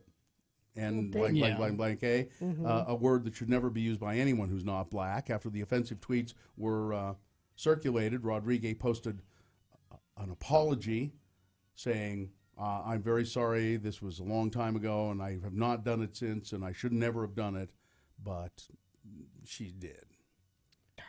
That's disappointing. Yeah, because Cam Newton lost a couple of sponsors. Yeah, Yoplait yogurt. I think I got that coming up. Okay. Well, I won't mention it. He's just he apologized, and he lost a Yoplait sponsorship because of all of that. But so it's not. Do you know who buys Yoplait yogurt? Women, and Carrie and me. Yeah. I like it. You like the Yoplait? It's all right. Yeah. That's a lady yogurt. Here's Boner candidate number 3 coming up in a minute. No, it's not. What do you mean a lady yogurt? Don't men like the hearty? Listen again, Gina. When it comes to talking about food of any kind, don't. Coming up in a moment, Boner candidate. She doesn't know what she's talking. No. Boner candidate number 3. Well, it's not blackface. It's just brownface. All right. Boner candidate number 3 after this here big boy news and opinioendo brought to you by Don't miss the Young Automotive 123 sales event. Purchase a vehicle from any Young Automotive dealership now through October 9th. Receive 1 year of free gas from Maverick, 2.99% financing OAC in 3 months with no payment. Visit youngautomotive.com. Representative Tim Murphy, Republican, Pennsylvania, plans to resign from Congress following the revelation this week that he'd urged a woman he was having an affair with to have an abortion. I think he was the other boner winner. The office of House Speaker Paul Ryan on Thursday announced Murphy's resignation. It'll go into effect October 21. It was Dr. Murphy's decision. Now, I don't know if he's a medical doctor or not, but Dr. Murphy's decision to move on to the next chapter of his life, and I support it, said Paul Ryan. Not rather than saying the comments that Dr. Murphy made were reprehensible, he's a horrible human being, and I'm glad he's leaving. No, Paul Ryan says he's made a decision to move on to the next chapter of his life. The next chapter. We thank him for the many years of tireless work he's done on mental health issues here in Congress. Why don't you just... The next Paul chapter. Ryan. What a weenie Paul Ryan is. Here's a story for you, Gina. Mm-hmm. Prosecutors have charged a 67-year-old Missouri man with domestic assault and armed criminal action because he stabbed his 12-year-old grandson over a donut. Wow. What kind of donut? He stabbed the boy. He said after he and his grandson had argued over a donut and he stabbed him, he said, I just snapped. See, Richie, you're lucky. That could have been you. Yeah, that's right. Because Mr. Ortega lives around here somewhere. Yeah, like you're going to stab somebody. Well, you don't know. Paramedics rushed the boy to the Children's Mercy Hospital. They found a big wound in him, but he's going to be okay. He and his grandpa were just fighting over a donut, and it started out good-naturedly, but no. So TSA, a 12-year-old, a little kid. Yeah. So TSA starting a new rule. What? And they're advising people who want to fly out of Salt Lake, and I guess other places, to arrive at least 90 minutes before the flight. For the first time in a decade, they've made significant changes in screening procedures. Until passengers and officers become more accustomed to these procedures, the TSA warns that passing through security may take extra time. The main change is that for X-ray screening of carry-on bags, all electronics larger than a cell phone must be removed, placed flat in a bin with nothing stacked above or beneath them, similar to what has been long required for just laptop computers, but now it's anything, any kind of electronic larger than a cell phone. So you've always had to do with your laptop.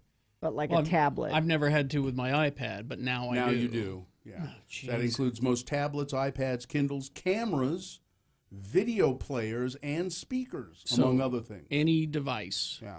Other than laptops, those electronics may be placed in bins with other items, but with nothing above or below them.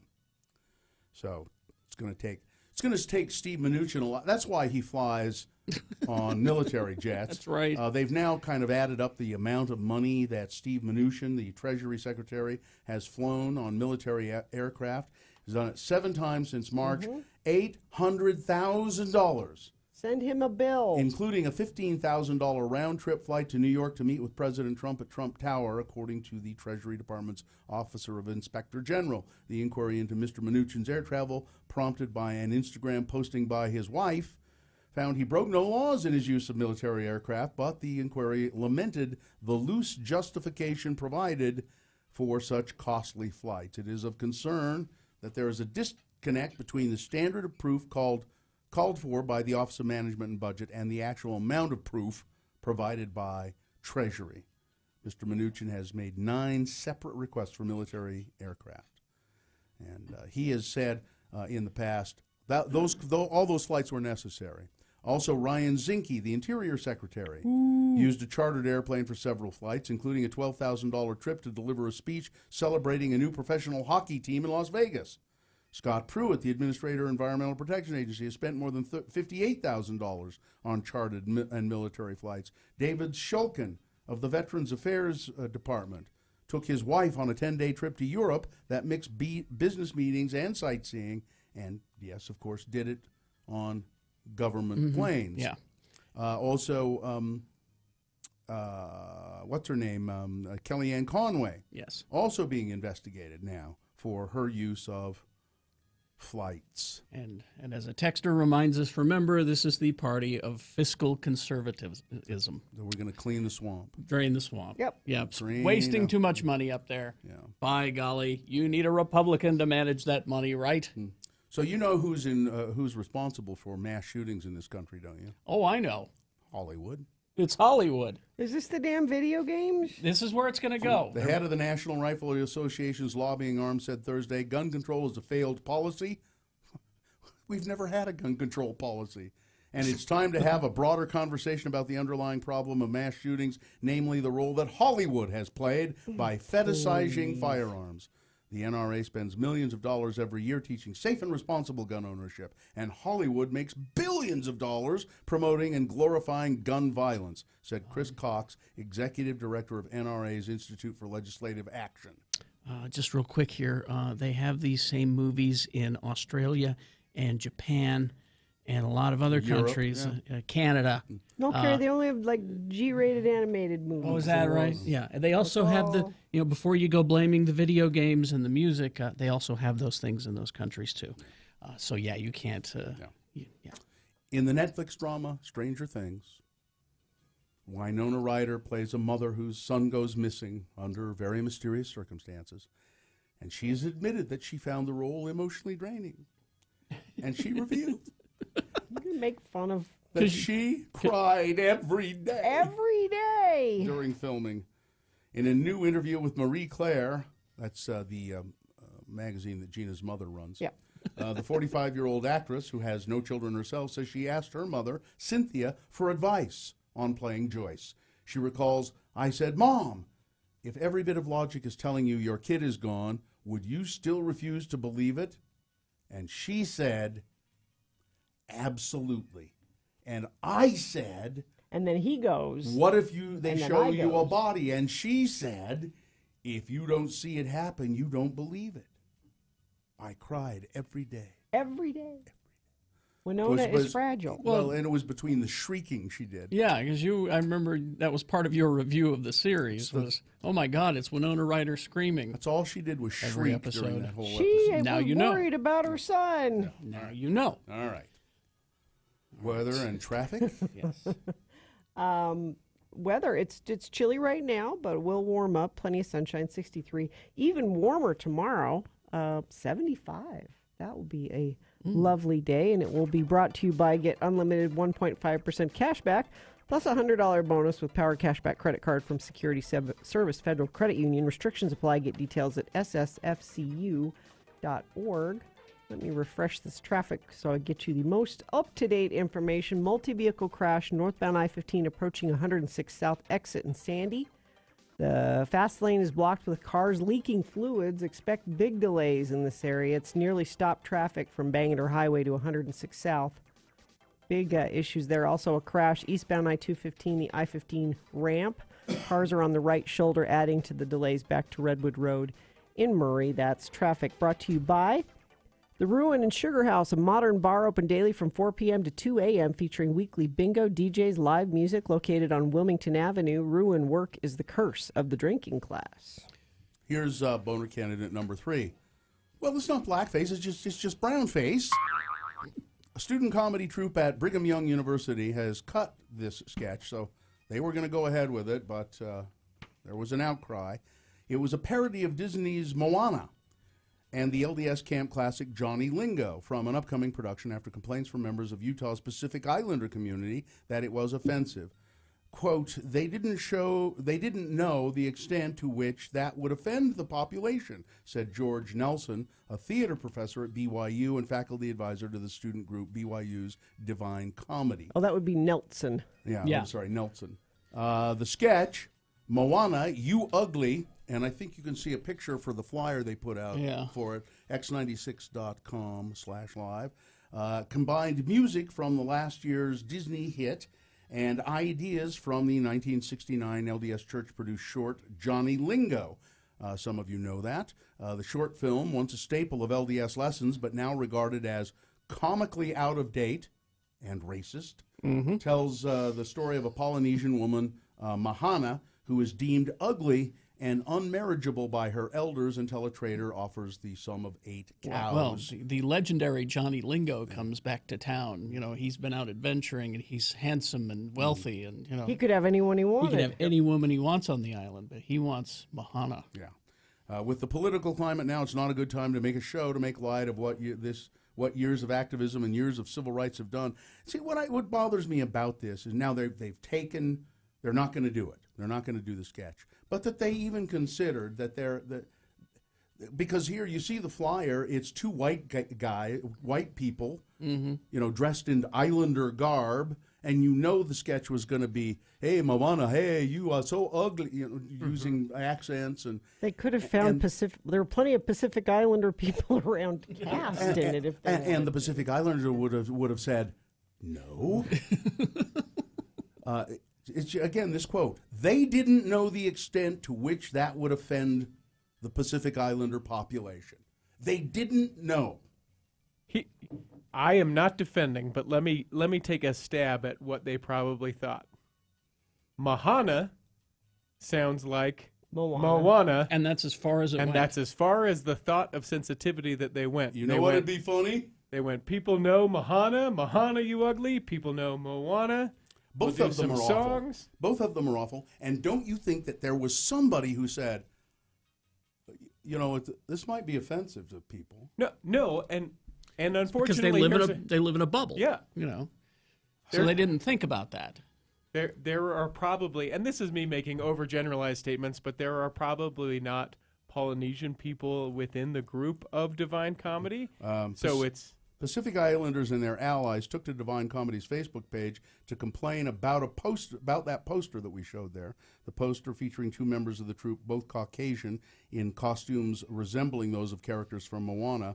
They said the poster image amounted to brown-face performances. Yeah. And people who don't know Johnny Lingo, I think it's on YouTube. Probably. You can see. Just look up. It's like 20 minutes. Or when your home teachers come to your house, which they always will, you make sure and say, hey, you know what? Yeah, there is actually something you could do for me. Bring back Johnny Lingo. I would love to see it. It says the students that were in it are very, very. They're beside themselves with the backlash over it. I think it's just that they're upset they went to all of this work and now they're not. Nobody's going to see it. Now what do we do? She can't be too ugly. It says right there she's an 8-cow woman.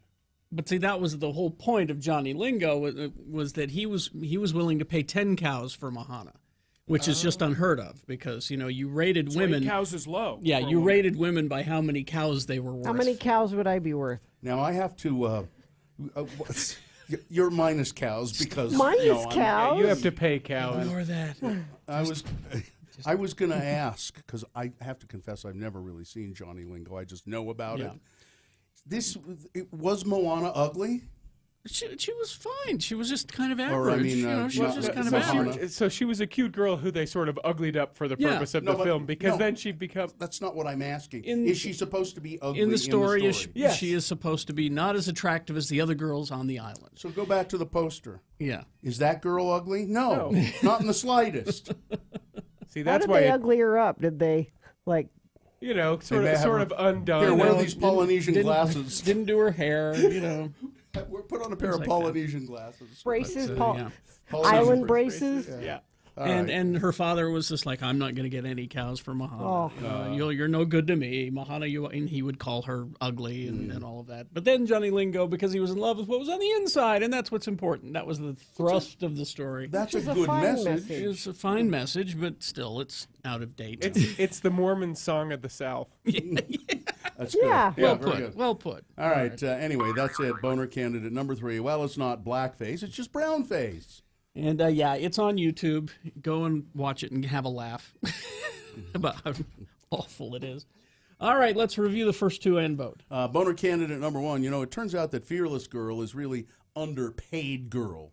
The firm behind that Fearless Girl statue this is disappointing, isn't it? It is disappointing. I'm sad to hear this. In New York, everybody liked that statue. I like that cool. statue. Yeah.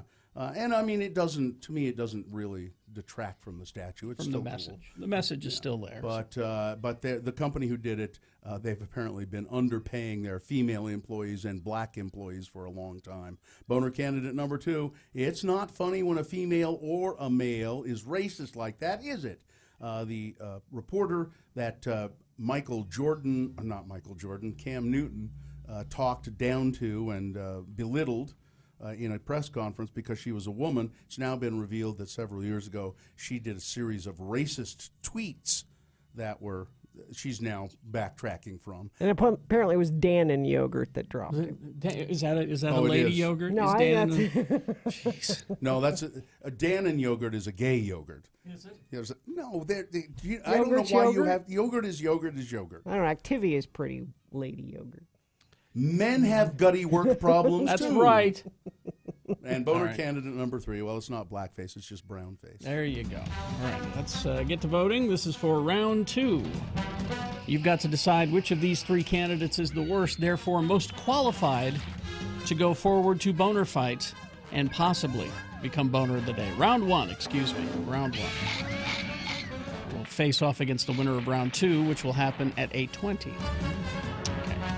So 1, 2, or 3, put the number of the candidate you think should win in the message of a text, and then text that to 33986.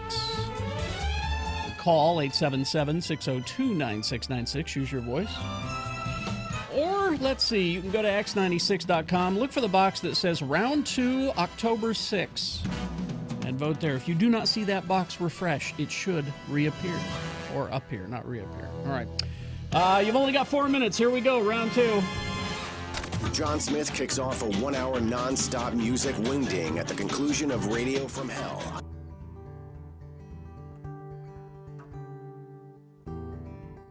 Okay, the shop sells.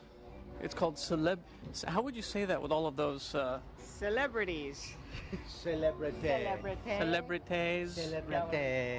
I drug you guys over here. You were just going to walk on by Celebrities Gallery, featuring artwork by John Lennon, Miles Davis, Ronnie Wood, Tony Bennett, David Bowie, Picasso, and others. Picasso's the best rock star of them all.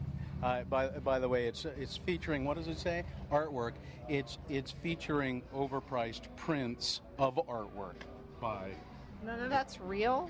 Well, it's real in the sense that it's, well, for instance, there are a bunch of John Lennon things in there, which Yoko Ono took the originals and had copies made of the originals and then put print numbers on them and selling them. Bitch. My point exactly. There was some something for you in there. Well, yeah, there was some artwork by David Bowie in there, and it looked like a which Yoko Ono took and copied and put numbers. But again, it's mass. So it's not cool. But it was David Bowie did a painting of Festus. I swear it was Festus. Festus? No. Well, I mean, he was all white and pale and alone. And alone. No, but so what if it's they only make so many of the prints, right? Or it's only cool if you can get the original. It's hard to say. There was yeah. I mean, it really is. It's hard to say. A lot of them say, it's number 475 out of a run of 1,000. But how many runs of 1,000 did they do? I mean, they may have stopped and then did another run. Yeah, that's how they can say a run of 1,000. I mean, it's okay stuff. I mean, I wouldn't buy it, but I mean, there was a really cool colored pencil John Belushi with in there, his shirt open and his gut hanging out. Shirt open. Yeah, that was a great thing. But it was easily $450. Yeah. Probably, yeah. And there was one thing in there I really liked. They had Hawaiian shirts. Silk Hawaiian shirts, they were about $70, $80 a shirt, but they're copies of shirts that celebrities have worn. Like there's one that shows a picture of Dustin Hoffman and John Lovitz standing together, and John Lovitz is wearing this Hawaiian shirt with pineapples on it, and you can buy that. You can buy that shirt. Yeah. I want to buy Dustin Hoffman's shirt. I don't want to buy John Lovitz's shirt. Either way, they'll both have little black curly hairs inside of them, okay? And then here's the question I had, is that there was a whole bunch of drawings of the Rolling Stones, and right in the middle there was this big one of Don Knotts, and I'm wondering why they decided to put Don Knotts in the middle. That was not Don Knotts, that was Todd of Todd and Aaron. No, it was Jagger. Oh, is that who it was? Yeah. Oh. Sure look like Don Knotts. Oh, well, the older he gets, the closer they look. I mean, 1960s Don Knotts, Really? Yeah. By the way, Uncle Todd, I always thought you looked like Mick Jagger, not Don Knotts. That was the joke he was making. Yeah, Let's make honest, it perfectly clear. Honest.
Round one of your boner voting. And round one of boner voting is brought to you in part by roasted carrot and lentil ragu.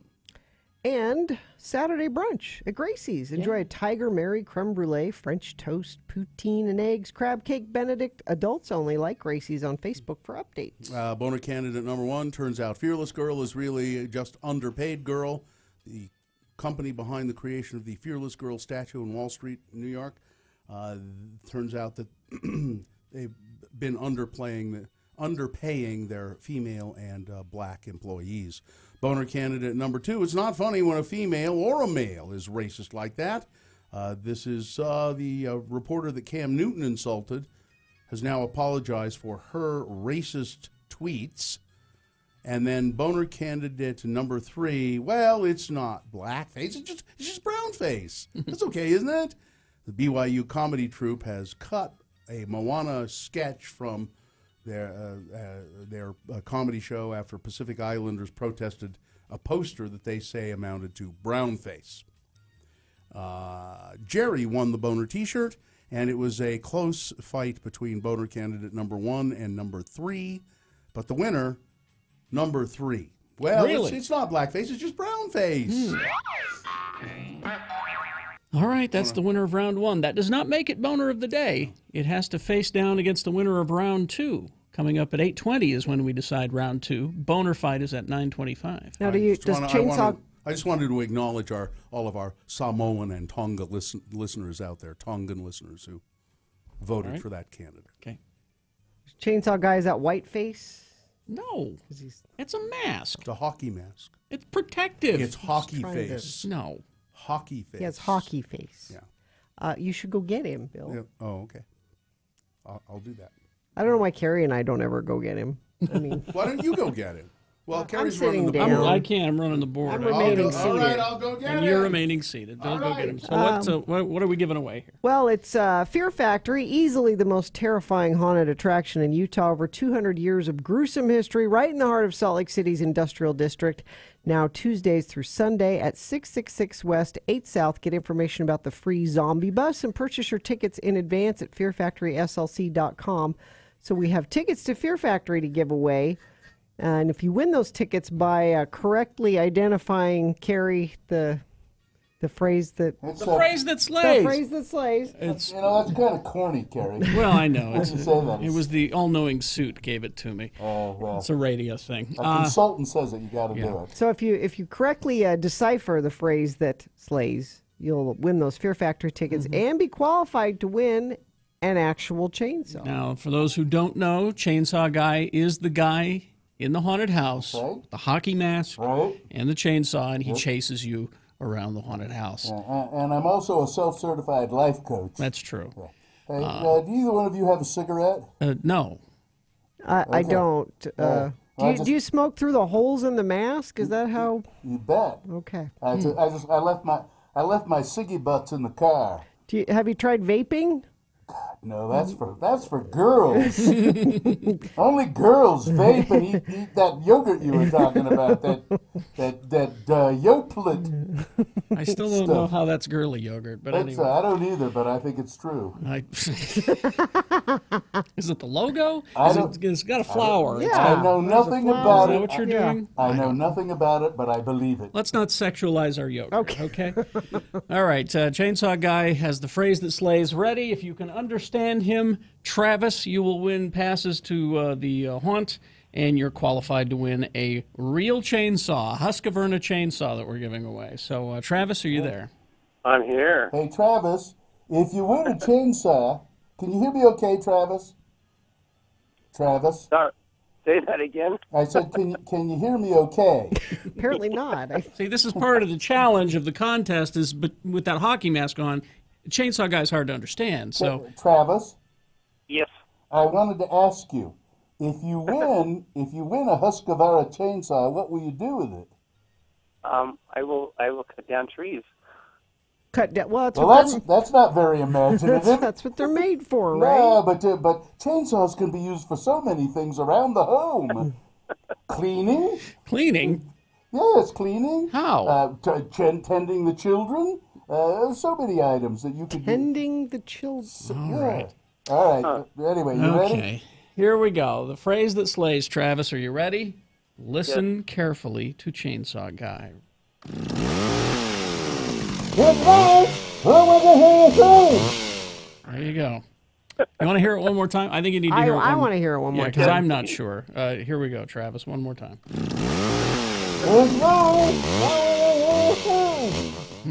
What do you think, Travis? What is the phrase that slays? I think he said, I practice poor hygiene. Now I don't understand you. No, I didn't. I practice poor hygiene. I didn't get that, Travis, but what? You know what? What? I think that's what he said. I practice poor hygiene. You're very close. What I said was, I practice poor hygiene. I just said it very slowly. Oh. Yes. So you're right. That's what he said, yeah. Yeah, that's what I said. That's what I thought. Okay. You're right, Travis. You're correct. So you know what that means, Travis. We're going to hang up on you and lose your number. We'll get your information and put you in the drawing for the chainsaw and tell you how to get those passes. All right, hang on, Travis. There we go. All right, I gotta go. My cigarettes are out in the car. Yes, thank you. Smoking outside. Unfiltered Paul Balls. Yes, I can tell. From here, I can tell. Yeah. All right, see you guys later. All right, thank you, Chainsaw Guy. Thank you very much. Let's see. People are guessing via text. He said Gerald for isn't really dead. No. It sounded like that. I can see why you thought that. Oh, okay. I had no trouble understanding Chainsaw Guy. I couldn't understand Travis. No, I was fine with Travis. He's an amateur, chainsaw guy. Exactly. UHP is on the scene of a crash northbound I-15 just before 106 South. 2 left lanes in the shoulder are blocked, causing delays into Bluffdale. Fire trucks, ambulance. It's a 3-car crash. There are fluids leaking. Major situation going on there, so avoid that. Crash eastbound I-215 at the I-15 on-ramp, causing slowage there as well. So a couple of major issues in the same general area. Crash southbound I-15 at 88th South. And looks like that's about it. Traffic brought to you by Sean Hogan and Everest Collision. They want you and your loved ones to get home safe and sound. Stop texting and driving. Download the Everest Collision app responsibly. All right. Travel Brigade here next. We'll be talking about, let's see, I saw the tweet. Southern Utah travel, fall travel, traveling to places with beautiful autumn leaves, and all of that. All that and more on the way. KXRK Provo. Hey, it's Corey O'Brien, and every Sunday night at 9 p.m. I play a full...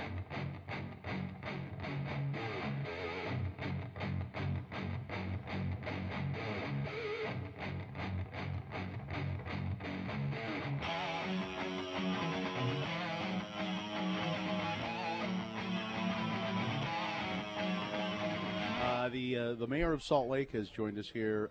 It's Ralph Becker, and there's bad blood here, Mayor Becker. I can see that. Yeah. I'm Mayor. You know what? You know what it is? I'm hurt. It's bad blood I'm here. hurt. The worst thing you can do is when you accept a gift from a woman, not use it. When I'm visiting with her. Yeah, Yes, especially. exactly. Yeah. Hell hath no fury like a Barbary scorned. I went all the way to Dillard's and bought you a tie. All the way to Dillard's. All the way to Dillard's and bought you a tie. That's a good, mile? Two from your house, right? I know what deep trouble is, and here I am. And, but I do want you to know, I have been wearing your tie regularly and proudly and advertising where I got it. Yeah, See right. this? See this? Yeah. Gina Barberi. Is it getting deeper? Easy to say. Now, Mayor Becker, our producer Richie says he sent. I thought he had called you, but apparently he sent an email to your office saying you may want to wear the tie Oh, God, when you I come to didn't see. get So you didn't And get there's it. Mayor Becker going, I have an email address? What the? Ralph Becker. Now we should say that Gina bought him a tie because you were tired of seeing him wear This tie, the tie he's wearing right now. Because every time I got a mailer from you while you were campaigning, different pictures, but same tie. And I was concerned that people were going to think you only had one tie. I was worried about you. You want to know how to get her, Mayor Becker? You want to know how to get her? Yeah, Look at her need very advice. seriously and say, "This tie was given to me by my dead mother." Something like that. Or the thing is that this is a Jerry Garcia tie, and I don't think my mother knows Jerry Garcia or knew him. It was that nice Garcia fellow who lived down the street. He used to sell us squash. Mayor Becker, great. How's it going? I mean, are you enjoying being the Made mayor? the transition and everything? I'm having a great time.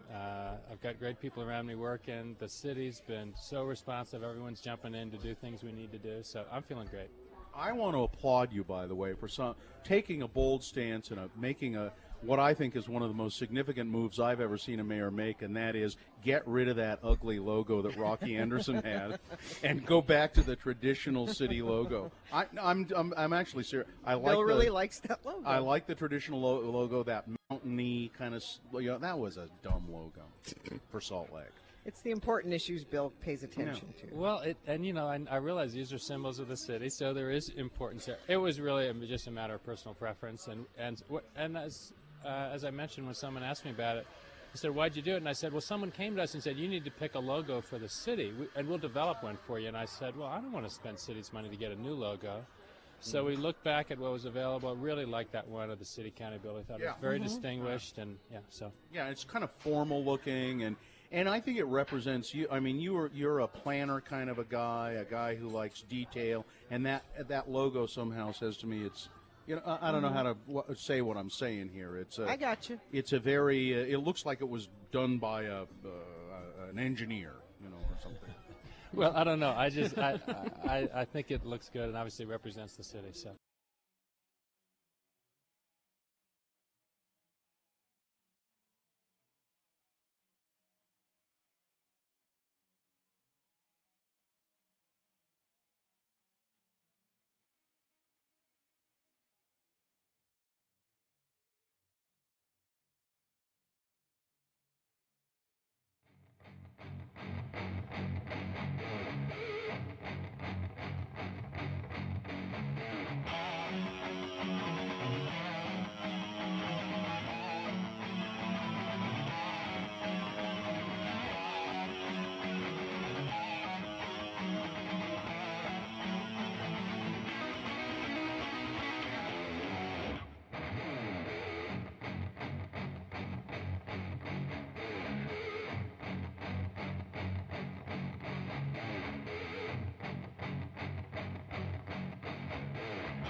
Radio from Hell is the longest-running morning show in Utah. That doesn't necessarily mean it's good, but, I mean, come on. You know, we'll take what we can get. X96. Sponsored you? Yes, Feldman's Deli, Utah's only authentic Jewish deli. We did this just for you. Oh, good. Well, I love Feldman. Featuring world-class New York corned beef, pastrami, bagels, matzo ball soup, variety of specials, breakfast, lunch, and dinner, live music Friday and Saturday nights. Go to feldmansdeli.com. Well, here are Kathleen and Jeff. They are the Travel Brigade, and anything we talk about here you can find at travelbrigade.com or follow them on Twitter at Travel Brigade.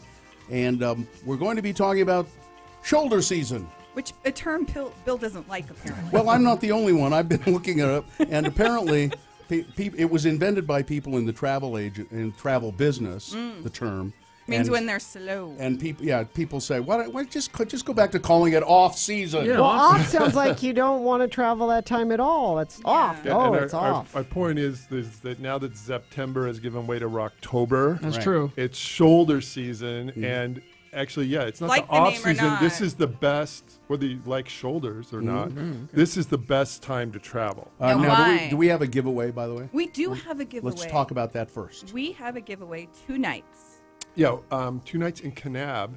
It's got to be used by December 15th. It's going to be beautiful down there. It's presented by King County Office of Tourism. Okay. And don't forget, when you guys grab their name, I need their name and their email and phone number because they're going to do it directly. Okay. We'll take a random caller in there for that 2-night stay in Kanab, Utah. Perfect. Now, let's talk about shoulder season. Now, whether Bill likes the term or not, it's legit. It's a legit term. I get it. I'm with you. And what's most important about shoulder season is the prices drop. Airfare, hotels, activities, all sorts of things, whether it's New York City, whether it's California. I think last year we talked about San Diego's 2-for-1 for the kids.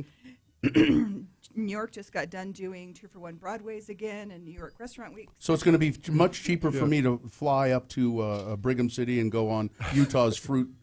We'll talk about that in a little bit. Yeah. So my point being is everything's cheaper, and I just wanted to mention I just booked like 5 tickets to Southern California for a 106 round trip. I just pretty much booked them through the year. And I don't know if they're still there, but that was Delta and JetBlue. Oh, that's a great deal. Yeah, look around. Round it's a good trip, time. that's great. Yeah. People are always asking Kathleen, I want to go here. When should I go? When's a good time to get a deal? And she always tells them fall.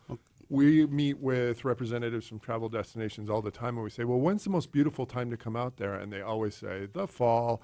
And there's always some sort of a harvest festival or wine festival or something like that. So this is a great time to get out there. And again, Kanab is going to be beautiful this time of year. And go down it's that Highway 14 you mentioned. That was just what I was going to say. You get off at Cedar City, take Highway 14 over through Bryan Head and Duck Creek. And that's, when I was Googling great places to drive for fall colors, that was one of the ones that came up nationally. Now, I haven't really noticed any fall colors changing around here much, but I haven't been out of the city at all. Oh, up on the mountains. Look up on I haven't really noticed. Are there places to drive where you can? Yeah, well, as a matter of fact, we were just talking about Kanab, beautiful Peekaboo Slot Canyon, sand dunes, all sorts of stuff. And there are some good times to go fall. There's some great festivities, the Red Rocktoberfest. Yeah, that's going to be on fall break weekend for Utah schools. There's also a lantern launch festival. We're switching mics. Yeah, we're switching mics because number 5 is terrible. Yeah, you don't use that one anymore, Kathleen. Right. Oh, mine. Okay. Yeah. So, go ahead. Go ahead. Rocktoberfest. Oh, yeah, Rocktoberfest on October 21st. And also down there, they do on Thanksgiving weekend, they do a lantern launch. Yeah, if you've ever seen the movie Tangled, where you light up the Chinese lanterns. Well, they're not Chinese lanterns, but they're Entangled, they're sort of light lanterns, and they go up to the sky. They're big paper things. Yeah, and those are they're not Chinese. There's a beautiful picture right there. There we go. There we go. And so you can do all those sort of fun activities. And also, one of our favorite trips in the fall is to do the Fruit Highway up in Brigham and Logan Canyon. And Logan Canyon's beautiful. Yeah, it's beautiful. And then also, if you do the Fruit Highway, which is near Brigham City, Utah's famous Fruit Way. That is correct. Pies, fruit, and of course you can either start or end your trip at Maddox, which is one of our favorite little stops over there. It's a good place. Another fall spot that we were just in last month was Minneapolis. And first of all, the place is, except for the Mississippi River, the place is wall-to-wall trees. Oh. And there's all these downtown parks where you can walk around and you're seeing the fall colors just right there in the downtown parks. And, of course, when you're in Minneapolis, you have to go for a walk in the Purple Rain. That's true. What is mightier than the mighty Mississippi? Prince. Yes, of course. Let's just say, now, beautiful, beautiful. We have a beautiful picture of St. Paul, if you want to put that up. It's absolutely gorgeous. Look at that. I mean, it is pretty amazing, especially for a city area as opposed to like a mountains. Absolutely gorgeous. I never thought of that as a destination. Yeah. It's really, really fun. There's great theater in Minneapolis, too. There is. Well, they do a lot of second shows right out of Broadway or do some pre-Broadway shows. And there's Paisley Park. Yes, I wanted to mention Paisley Park because if you're there, you have to go see. That's the only reason I would go, I mean, really. it's pretty amazing to go to the Prince compound. I'm not going to lie. You can tour it. It's great. Loved it. We had a great time. Let's also talk about Oktoberfest. It's fall. We can go to Snowbird for Oktoberfest. Of course. Yeah. Now, usually it's in Munich. It's the third weekend in September, but here in America, there's quite a few places doing it through the month of October. And yeah, Snowbird runs this weekend and next weekend. You should get up there again. Great drive up that canyon there. And then also, there's a very famous place in the state of Washington. Yes, Leavenworth. It has the biggest. Where the prison is. Yeah, prison slash Bavarian Village, which is really important. They have an out prison program there. I'm just kidding. But what's really interesting, it's one of the largest Oktoberfests outside of Munich. Really? This little town only has about 2,000 people, but it's in central Washington near the Cascade Mountains. But hundreds of thousands of people are there over a 3-weekend time. It's the whole village. If you've been to Solvang. No. Okay, so it's the wine country thing. Yeah, well, I mean, it's basically the whole city is Bavarian. Oh, really? They have a huge. It's like Solvang is all Danish. Yeah. So there's some pictures right there. There's that, and there's the guys with the big horns that they just had on there. They do a big procession on Saturday. Yep, and a beer tapping, and it's just like there you go. It's booked out. That's the whole city is like that, and it's super fun. It's about a couple of hours outside of Seattle, maybe 10 hours from here. But a super great place to put on your list for Oktoberfest. It looks like a movie set. Yeah. The whole town looks like that. Every Saturday there is a keg tapping. Yeah. What do you call that? Event. Event. Yeah. So they do it right. Religious rite or whatever. Wow. Yeah. But can you imagine? Little small town, 2,000 people, and hundreds of thousands of people. And this is for a month. This is for about 3 weeks. 3 weeks, including this weekend and next weekend. That's pretty cool. If you want to drive up there tomorrow. Yep. They remove the bung from the keg. The what? The bung, and then they put in the tap. That's a stupid word. Bung? I'm just kidding, Bill. I'm back on shoulder season. I'm just anyway, kidding. Yeah, whether you want to call it, as Bill Allred calls it, the season when there's better travel deals because less people are traveling. We call it shoulder. Or if you want to call it shoulder season. It's a great time to get out there. That's right. Information on the links we talked about today are on X96, travelbrigade.com. And, of course, we do from Kane County Tourism have a 2-night stay there in Kanab. Beautiful. It has to be used by December 15th. And if you want more information on Southern Utah, visit southernutah.com. And I looked it up. Fort Leavenworth, the United States Penitentiary, that's in Kansas. Oh. There's Leavenworth, Washington, where this is. The United States Penitentiary in Fort Well, I was Leavenworth. already in my head combining how we could make that, a life skill there. Unless you want to go to Kansas. Yeah. All right, thank you. Travel Brigade, Kathleen Curry, Geoff Griffin.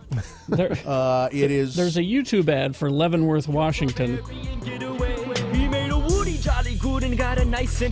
not a good song. I love it.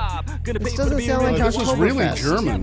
This is It's nutcrackers and beer and somebody rapping. But it's a rap tune. All right. All right. Anyway, so there you go. What park do you have to see? Somebody wants to know what park you have to see in Minneapolis. It's Paisley Park. That's where Prince lives. Yeah, that's where Prince lives. It's not a park. It's not a park.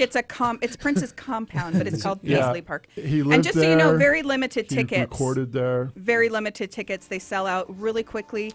There was only like 14 people in our group. That was it. So it's very. And no, the gift shop does not carry raspberry berets. No, And unfortunately. again, it's not a secondhand store. Yeah. Just where you have to go to get those. Give it away to somebody randomly. The trip to Kanab, okay? Someone who will use it. Yeah, don't call if you can't go before the end of the year. So 877-602-9696. Make your case to Richie about why you should. Why you want to go kidnapping? Exactly. Thanks, you guys. No problem. Thanks for coming in. Apparently, I've been through Leavenworth, Washington. Your wife tells you? Yeah, she said we've driven through there before. Okay. Yeah. You didn't stop in the Barbarian Village. You were asleep if she was driving. Yeah. Expect delays from Murray to Sandy due to a crash blocking 3 lanes. Southbound I-15 approaching 90th South. Traffic is backed to the I-215 South interchange. Just nasty accidents going all the way through that end of the valley, both north and southbound, actually. Traffic brought to you by... we'll do Get Unlimited 1.5% cash back plus a $100 bonus with Power Cashback credit card from Security Service Federal Credit Union. Restrictions apply. Get details at ssfcu.org. Boner candidates coming up for round 2. Number 1, we wanted to escape, so we went to the escape room. Number 2, I view it as community outreach. Oh, yeah. And number 3, I may have some amphetamines. All right. Round 2 of the Boner voting. Big boy news all coming up. Stand by. First, it's the Gray Whale Entertainment Report. Friday is the new international release date for all music. So that means new music, movies, and games and records to pick up at Gray Whale. Here we go. Music, J.D. McPherson's new one, Undivided Heart and Soul, is available. Citizen, their new one, As You Please. Marilyn Manson, the new one, Heaven Upside Down is what it's called. You should buy it because he needs help with his medical bills. That's true. Wolf Parade, their new one is out. Cry, Cry, Cry is what it's called. Pineapple Thief, best band name so far this week. Where We Stood is the name of it. Let's see, Mr. Heavenly, their new one, Boxing the Moonlight, is out. Liam Gallagher has a solo project out today, As You Were. And August Burns Red. We played August Burns Red there a while back, didn't we? Phantom Anthem is what it's called. Movies, A Ghost Story is available. Pirates of the Caribbean, Dead Men Tell No Tales is out. Sharknado 5 is out. Buffy the Vampire Slayer 25th Anniversary Blu-ray. This is not the TV series. This is the movie. The movie. I didn't even know there was a movie. Yes. Christy Swanson. And our attorney. So excited about this news. Yeah? Not only is the Chucky 7-film collection available, but there is a new Chucky movie called Cult of Chucky. Right to Blu-ray is where it went. There it is. I think that's great. He'll be at home for a while. Ed is very excited. I texted him on Tuesday. Let him know. GrayWhaleSLC.com, new and improved and ready for your shopping pleasure, featuring real-time inventory searches, Killer Whale membership discount availability. You can use your store credit for purchasing, and they're always updating their sales and promotions and events. Trade in your old stuff for new stuff. They want your music, movies, games, books, and vinyl. Get some store credit toward the purchase of something new, or cash if you'd like. Killer Whale Club, you'll receive a lifetime discount. Join that. Follow them on Facebook, Twitter, and Instagram at Gray Whale SLC. That is your Gray Whale Entertainment Report. This is very important. X96 is your home for non-stop music. We give you a 1-hour non-stop music.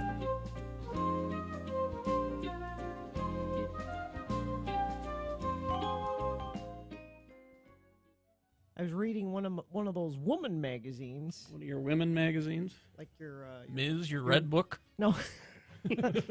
Ladies' Home Journal? No, like Glamour or Allure or one of those. Mary Claire? And not tongue-in-cheek. Because a lot of times they have, helpful tips in there on how to, host a cocktail party. Mm-hmm. They had an article about tips on using weed at parties. Using weed at parties. Is it like etiquette? This is weed etiquette. Yeah. Like, is it proper etiquette to bring weed as a hostess gift? Depends on whose party you're going to. Exactly. But I mean, this is an art. They wrote it just like, do you bring a bottle of wine to your hostess gift? If you bring weed, how do you go about? Do you smoke it inside? Do you go out on the porch? Do you offer some to other. If somebody else has brought it, what's the proper way to ask? Are these articles written for people who have no common sense? Yeah. The point is that the point is exactly what the point that Drop's making is.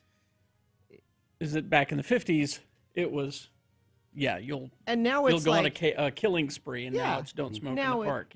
Or don't smoke in the house, take it outside. And this is alongside pictures of women in black cocktail dress. They're not hippies with dreadlocks. It's your typical cocktail party, which is ridiculous. You don't think people in black evening gowns are smoking? No. I resent the fact that the middle class and the upper class has co-opted marijuana. It should be just the hippies, the patchouli oil wearing, dreadlocked hippies, the tie-dye crowd.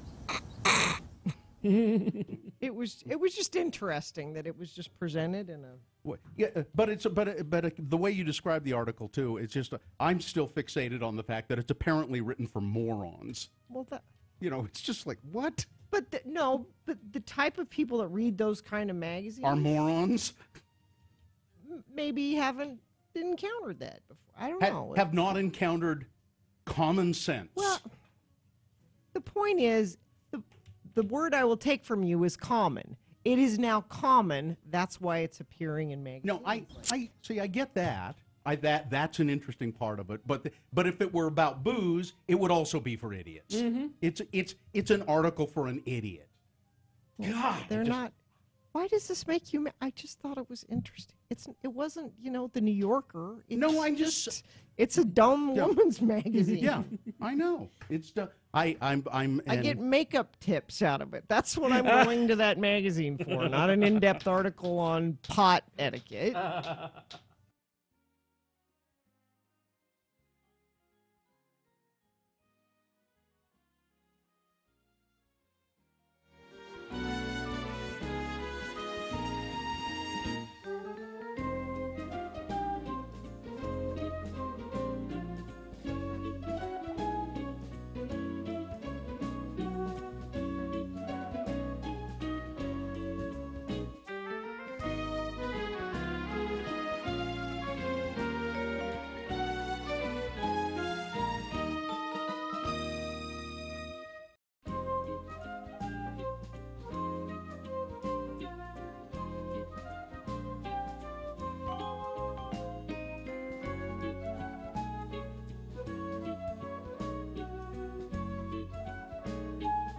(877-602-9696) or text us at 33986. Message and data rates apply. All right, thank you. Remember those numbers. You're going to need them coming up to vote for round 2 of your boner voting. Happening right now. 3 news stories, examples of bad, stupid, or funny human behavior. We present these to you. 2 candidates now, then a 3rd candidate. Once you've heard all 3, you've got to make a decision. You've got to decide of these 3 candidates, and keeping in mind boner means mistake, which of these 3 candidates is the worst and therefore deserves to go to Boner Fight and possibly become Boner of the Day. Just because it wins here doesn't mean it's Boner of the Day. It's no promise of anything. It's got a 50-50 chance after this. Boner of the Day happens at 9:25. All right? Do we have anything for a random boner voter? Highly coveted Lexi and Banks mug. Ooh. They're a morning show that is no longer not around here, but we found a box of mugs. Now, we don't have Radio from Hell mugs. I suppose Richie could put a Radio from Hell sticker on it if you wanted. No, we don't want mugs. We don't want to have mugs. I'm not sure we want mugs, really. Okay. Every morning team I know that has had mugs ends up not being a morning team anymore. I understand when we run out of the Lexi and Banks mugs, they have found a case of Banks mugs and a case of Lexi mugs. Interesting. All right, round 1? Round 2, excuse me. Round 2. Boner one. Can of one. Yeah. Here it is. We wanted to escape, so we went to escape room. Makes sense. 2 women who escaped a Canadian prison on Monday were found by police the very next day in an escape room. Kelsey Lane Marie Mast and Samantha Faye Toop jumped over the fence of the Edmonton Institute for Women and got away. The fleeing convicts weren't found again until the next day when they wandered into SideQuest Adventures Incorporated, an escape room business where participants are given a set amount of time to develop strategies and solve problems to get out of a confined space. They asked to see an escape room, and we said, sure, no problem. That's a pretty normal thing. A lot of people want to see what they're getting into before they book an escape room adventure, said Jonathan Law, the co-owner of SideQuest. Moments later, a police officer entered the business and said, asked if the escape prisoners were in an escape room. He then called for backup and proceeded to arrest them. It's funny and ironic that escaped convicts can run into an escape room and get caught, Mr. Law told the Edmonton Journal. They had a pretty easy time apparently getting out of the corrections facility. They just jumped over a fence. Those escape rooms are hard. I've never been in one, but they must be. Boner candidate number 1. Well, we wanted to escape, so we went to a escape room. Boner candidate number 2. I view it as community outreach. Greg Morelli, co-owner of Max's Deli in Chicago. Okay. Facing backlash after one of the owners, and it was Greg, I think, sent out a tweet in response to the Las Vegas mass shooting, calling it community outreach. Greg Morelli said he felt relief when he heard about the shooting because it took place at a country music concert.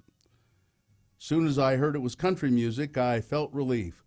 White people shooting white people isn't terror, it's community outreach. Huh? He wrote. The tweet was posted Monday after news broke of the massacre in Las Vegas. Both Morelli and the deli he is part owner of received harsh criticism because of the tweet. As they should. Well, yeah, that harsh criticism, but people also then issued death threats. That's a little too far. Boner candidate number 2. I view it as community outreach. All right. Coming up in a moment, Boner candidate number 3, which is I may have some amphetamines in my. All right, Boner candidate number 3 for round 2. Coming up after this here, Big Boy News and Opinioendo, brought to you by Alpine Plastic Surgery, specializing in sculpting your body to achieve the goals you have above and beyond what diet and exercise provide. Visit alpineplasticsurgery.com and schedule a free consultation today. For you, Gina. Yes? Just because I know you don't want to believe that there are living things and whole communities going on your face and inside your body and elsewhere. Not me. Ancient viruses are buried in your DNA. Buried viruses? In July, scientists reported a strange protein courses through the veins of pregnant women. No one is sure what it's there for. What makes this protein, called hemo, so unusual is that it's not made by the mother. Instead, it's made in her fetus and in the placenta by a gene that originally came from a virus that infected our ancestors 100 million years ago. So it's like an immunity that's in this case turned on. It is. That's cool. I love that. It's turned on by little ancient viruses that live in your body. I think that's cool, though. I'm not going to be grossed out by this. Hemo is not the only protein with such an alien origin. Our DNA contains roughly 100,000 pieces of viral DNA. Together, they make up about 8% of the human genome, and scientists are only starting to figure out what this viral DNA is doing to us. Aris Katsourakis, who's a virologist in Oxford, and his colleagues published a commentary in the journal Trends Microbiology. There are these ancient viruses, some of which protect us from disease, but others are probably raising risks for cancer. Well, that's not good, but the other part of that's really cool, I think. Well, you can't have one without the other, apparently. You got a little bit of good virus in you and a little bit of ancient bad virus. Nobel Peace Prize has been awarded. It has been awarded to the International Campaign to Abolish Nuclear Weapons. I think that's great. Because, you know, they've been so successful. So they're awarding it. They're awarding it to Superman 4. I guess. The Quest for Peace. How about we are awarding effort? How about this? Cigna. Yes. Insurance company, huge insurance company. Yes. Is said that they will stop covering OxyContin prescriptions. Really? In their group plans beginning January 1st. Huh. Our focus is on, get this, our focus is on helping customers get the most value from their medications. This means obtaining effective pain relief while also guarding against opioid misuse, said Cigna Chief Pharmacy Officer John Mazer. Do you have cancer patients that OxyContin is great because you take one pill and it lasts you for hours and hours and hours? Why is it while Bill was speaking, I didn't believe anything? I don't know why. I didn't believe any of that. Could it be because an insurance company was saying it? We're going to stop covering it because we're concerned. BS. It's to save money. It's a money issue. You can call it a PR thing, but we know why you're really doing it. It's a money issue, and it's all the money. And it's also there are people who have Cigna insurance who need OxyContin. Yeah, they're really. You hear about OxyContin in drug abuse stories all the time, but what you don't hear about is how many people really legitimately need it for horrible long. Yep. There are cases where they need it. That's just. Well, I'm sorry. You know, I mean, because there are abusers, we here at Cigna are going to turn you people who really need it out into the streets. Cha-ching. Sorry. Yep. Police are asking the public's help in Farmington to locate a 26-year-old woman been missing since Tuesday. Her name is Gina, or Gianna, I guess. Jeanna, Gina, probably. Gina Rochelle Reed left her home at 8 o'clock in the morning on Tuesday. Farmington police said she might be using UTA buses or front-runner trains to travel to Ogden or Salt Lake. White woman with a shaved head, 5 feet 9 inches, 130 pounds. She has a degenerative brain disease, and she may not. I mean, that says to me she may be. Herself, yeah, maybe? She may be having other issues, and that's why she's missing. But if you've seen her on, I know a lot of people who listen to the show ride front runner and tracks. Somebody answers that. Call the Farmington police with your information. You know, we've been hearing about this sonic attack on diplomats in Cuba. Weird. U.S. diplomats in Cuba at the embassy there. And a lot of they've been called home apparently, and they said that they're not sure what it is, but some kind of sound waves or something, and they're causing headaches and bloody noses and people have died. Yeah, according to scientists. They don't buy it. They don't buy it? No. But haven't people died? Experts in acoustics say it's a theory more appropriate to a James Bond movie. Sound can cause discomfort and even serious harm, and researchers have explored the idea of sonic weaponry for years, but scientists say they doubt a hidden ultrasound weapon can explain what's happening in Cuba. I'd say it's fairly implausible, said Jürgen Altmann, a physicist at the place in Germany. For decades, excuse me, military researchers had tried to transform sound waves into a non-lethal weapon that could stop enemy soldiers in their tracks, and they've never been successful in doing it. So they're saying we don't know what's causing it, but it seems to be unlikely it would be sonic waves. I know that there are microwave weapons.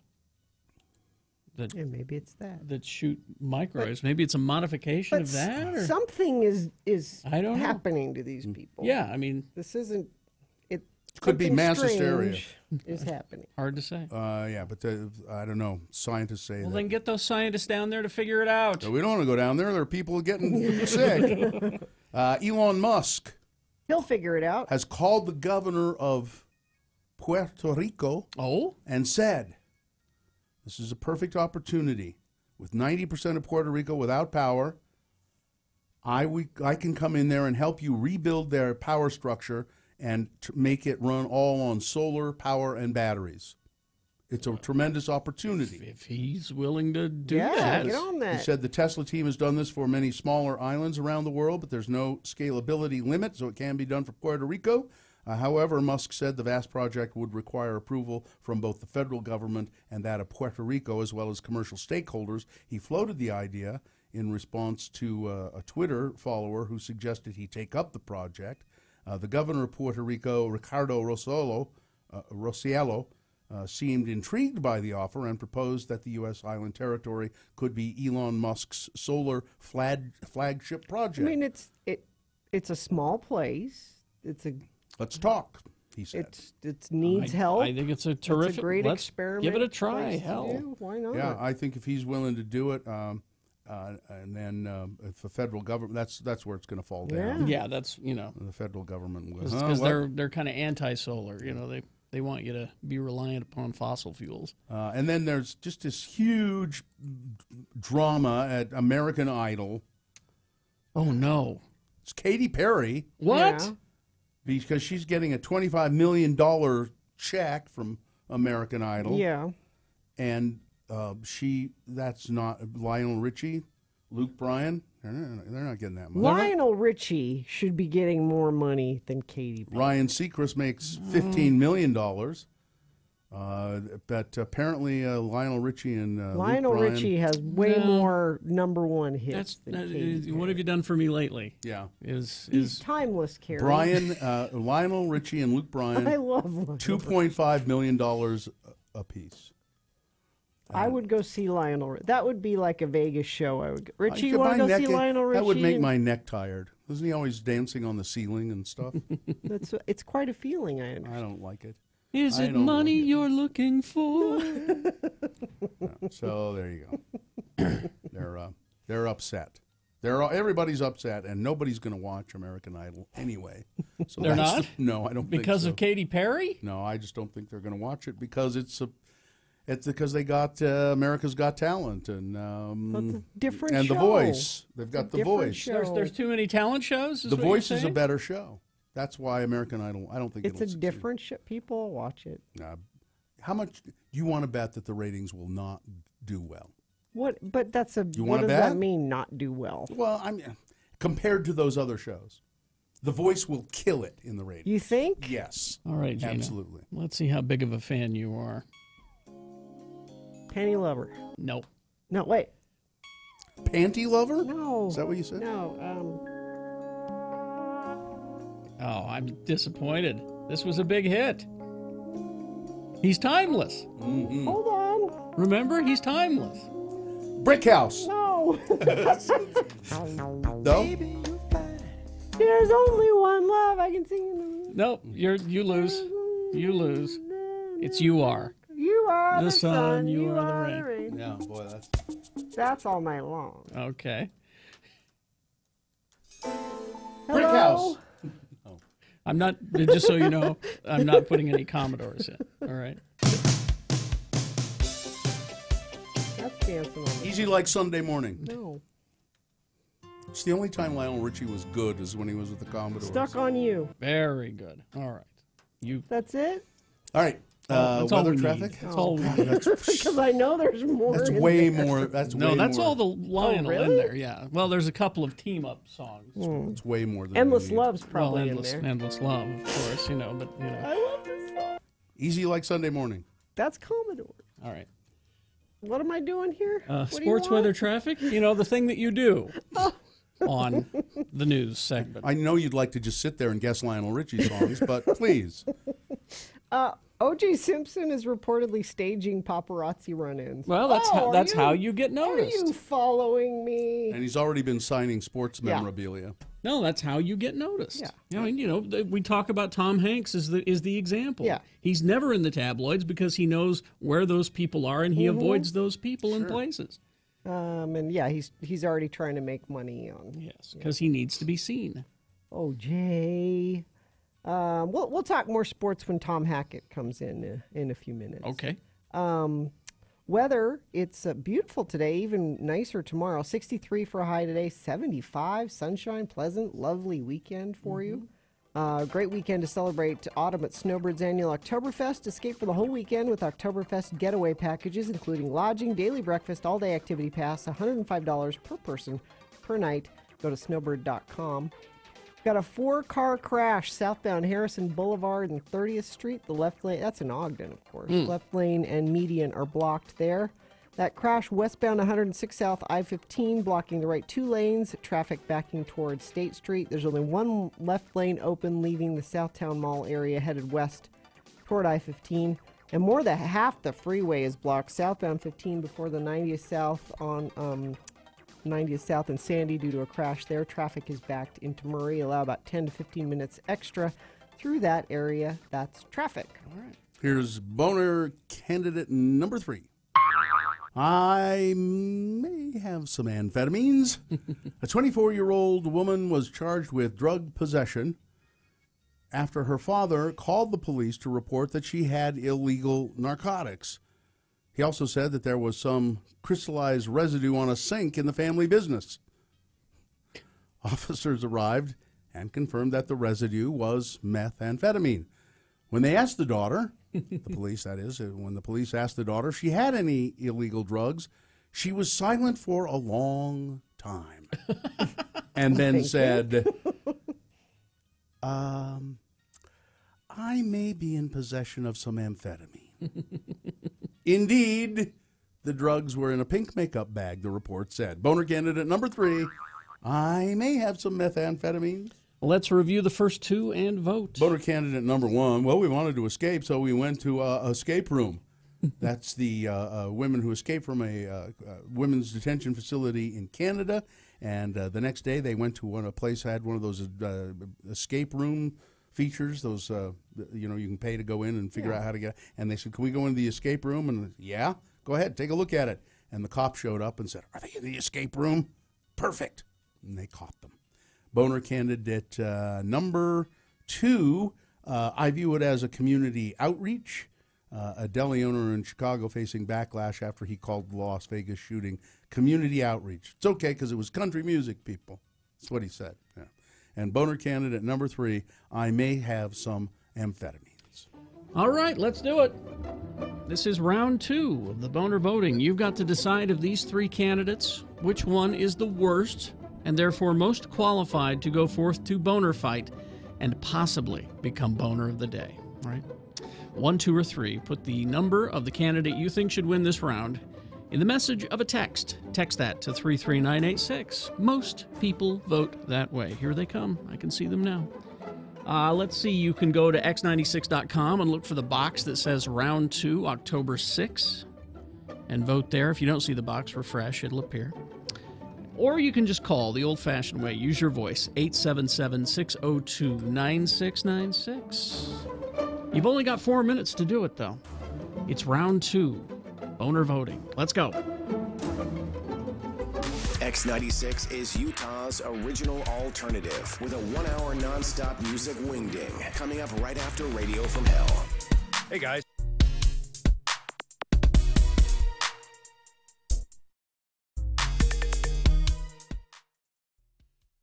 I made a big mistake. Well, I didn't. It had to be done at some point. I haven't gotten on the scale, weighed myself, that is, since. So I had some back surgery to relieve some pressure on, excuse me, on the nerves in my back, and that has made it difficult for me to. Well, it's made it impossible for me to do any exercise. And I exercise a lot, usually. Uh-huh. And then I went on vacation. Well, sure. And you don't ever weigh yourself after vacation. And you always put on a little weight on vacation. Mm-hmm. So a lack of exercise for a month, and then going on vacation for however many days to Hawaii, which involved a lot of pineapple, drinking. A lot of empty calories. Empty calories. Thank you. That would you please? Damn it, Gina! Could you start with the euphemisms? Would you not zero right in on the problem? Start with the euphemisms. I say, oh, is Ann Flo here? I don't say what, John the Rag. You having a period? You're trying to be funny. Start with the euphemisms, please. Before the reality? Yeah, don't let the reality just don't smack me in the face with it, please. So 10 pounds since the last time I weighed myself.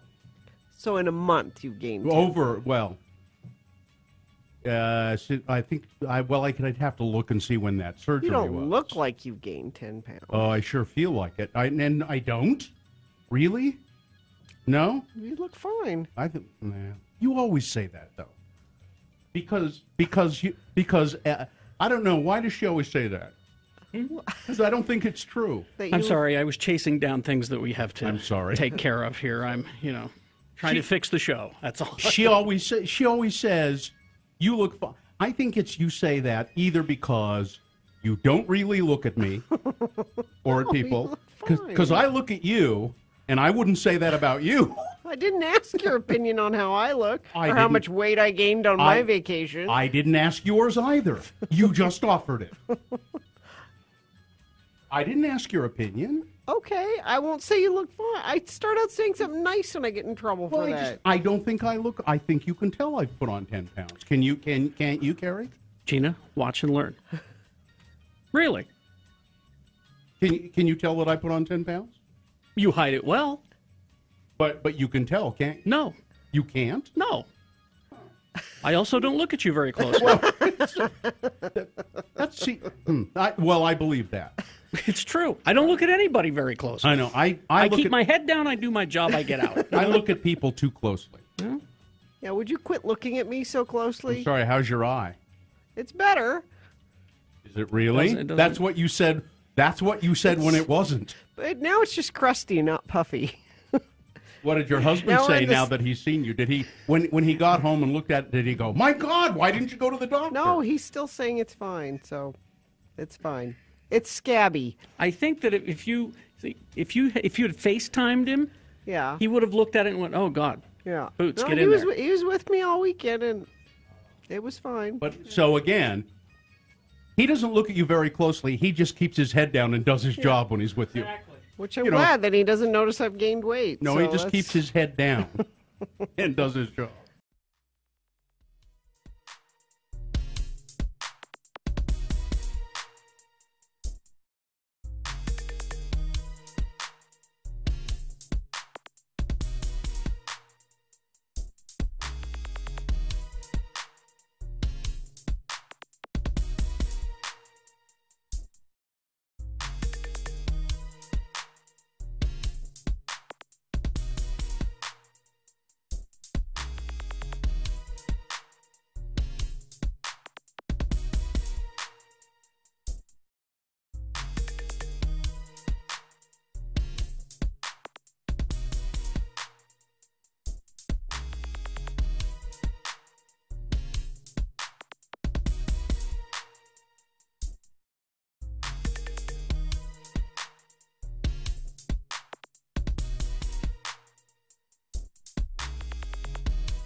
Cosplay Japanese Comic Culture event returns October 20th through the 22nd to the Davis Convention Center. Get your tickets and full lineup at animebonsai.org. So Boner candidate number one was, well, we wanted to escape, so we went to escape room. It should be escape room. Escape. We wanted to escape, so we went to escape room. These are Canadian women break themselves out of jail and go to an escape room. They said, "Can we look at that escape room? This might be fun." The guy said, "Well, sure, go on in there." And then the cops show up and say, "Are those women in the escape room?" "Yes, they are." "Fine, we'll arrest them." And they did. Boner candidate number two, I view it as community outreach. A deli owner in New York calling the Las Vegas shooting community outreach. I consider it community outreach, he said, because, they're killing country music, white people. That's fine. That's just fine. And then Boner candidate number three, I may have some amphetamines. A woman said, cops asked her outright, "Do you have any drugs on you?" And she paused for a long time and then said, "I could lie. Well, I may be in possession of some amphetamine." Bob won the Lexi and Banks mug, and the winner of the Boner voting was, of course, number two. I view it as community outreach. All right. That one moves forward to Boner Fight. It will face down the winner of round one at 9:25. One of those two will be Boner of the Day. Yes, they will. And possibly Boner of the Week because it's Friday. Mm-hmm.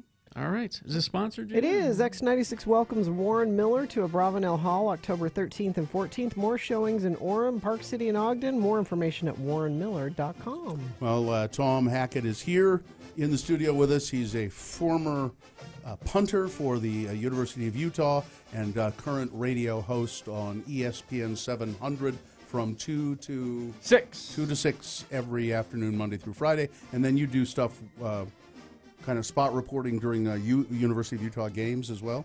Yeah, we go 4 hours before the game for 2 hours, and then I'm done. You go 4 hours before the game for 2 hours. There you go. So 2 hours before the game, he stops. I see. I see. I thought that didn't make sense for a second, but I got it. I speak Tom Hackett. Gina gets me. I'll translate. At least there's one of us here. So the you, and by the way, if you want more Tom Hackett, he's still the guest current on the Let's Go Eat Show. You can go to the letsgoeatshow.com, iTunes, Stitcher, whatever you get your podcasts, so you can hear me interview Tom. So Tom, let's talk about the game tomorrow. Stanford, Utah tomorrow night. Utah moved up a couple of poll numbers. They jumped 2 spots to number 20 in the AP poll, and then number 18 in the coaches poll. Stanford's an interesting team. They're not ranked. They were at the start of the year. They had 2 bad losses back to back. They're very good on the defensive side of the ball. They always are under the head coach they currently have. And then on the offensive side of the ball, the matchup to look forward to is going to be their running back, the fellow that runs with the football, Bryce Love. I say these things for Kerry. Yes, I appreciate it.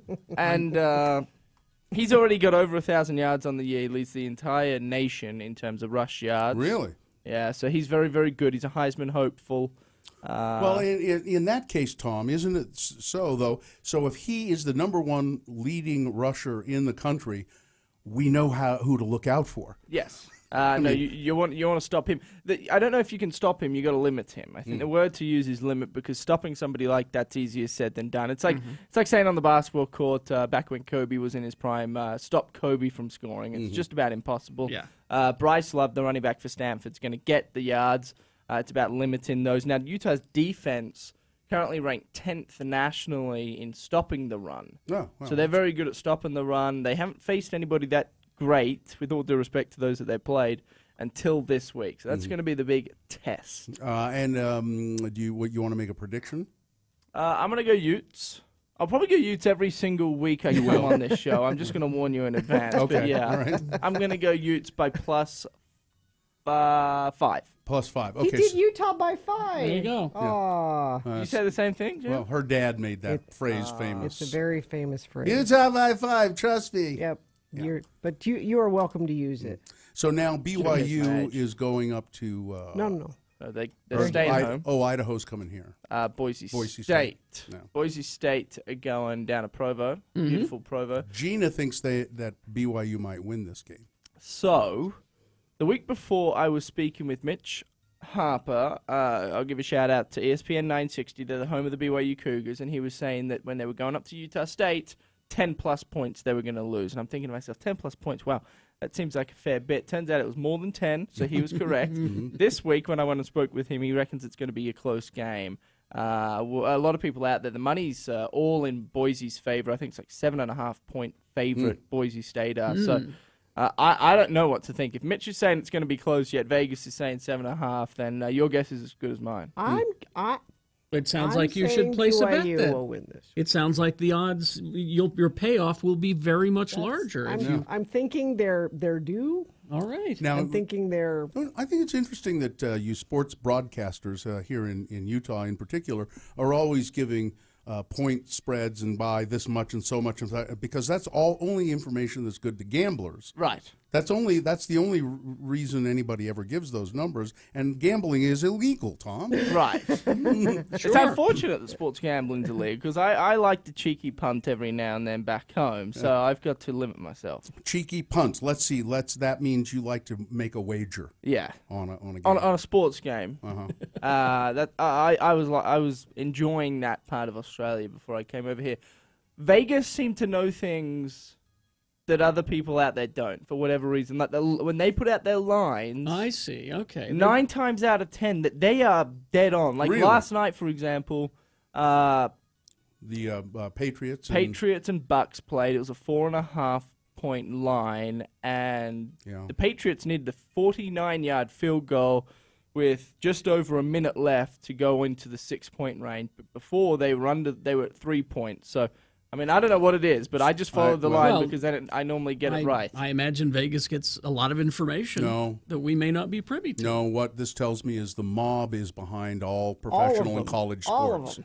Professional and college sports, the mob is behind it. They pay people off, and that's how they do it. No, no comment. No, no comment. Don't look at me. Yeah.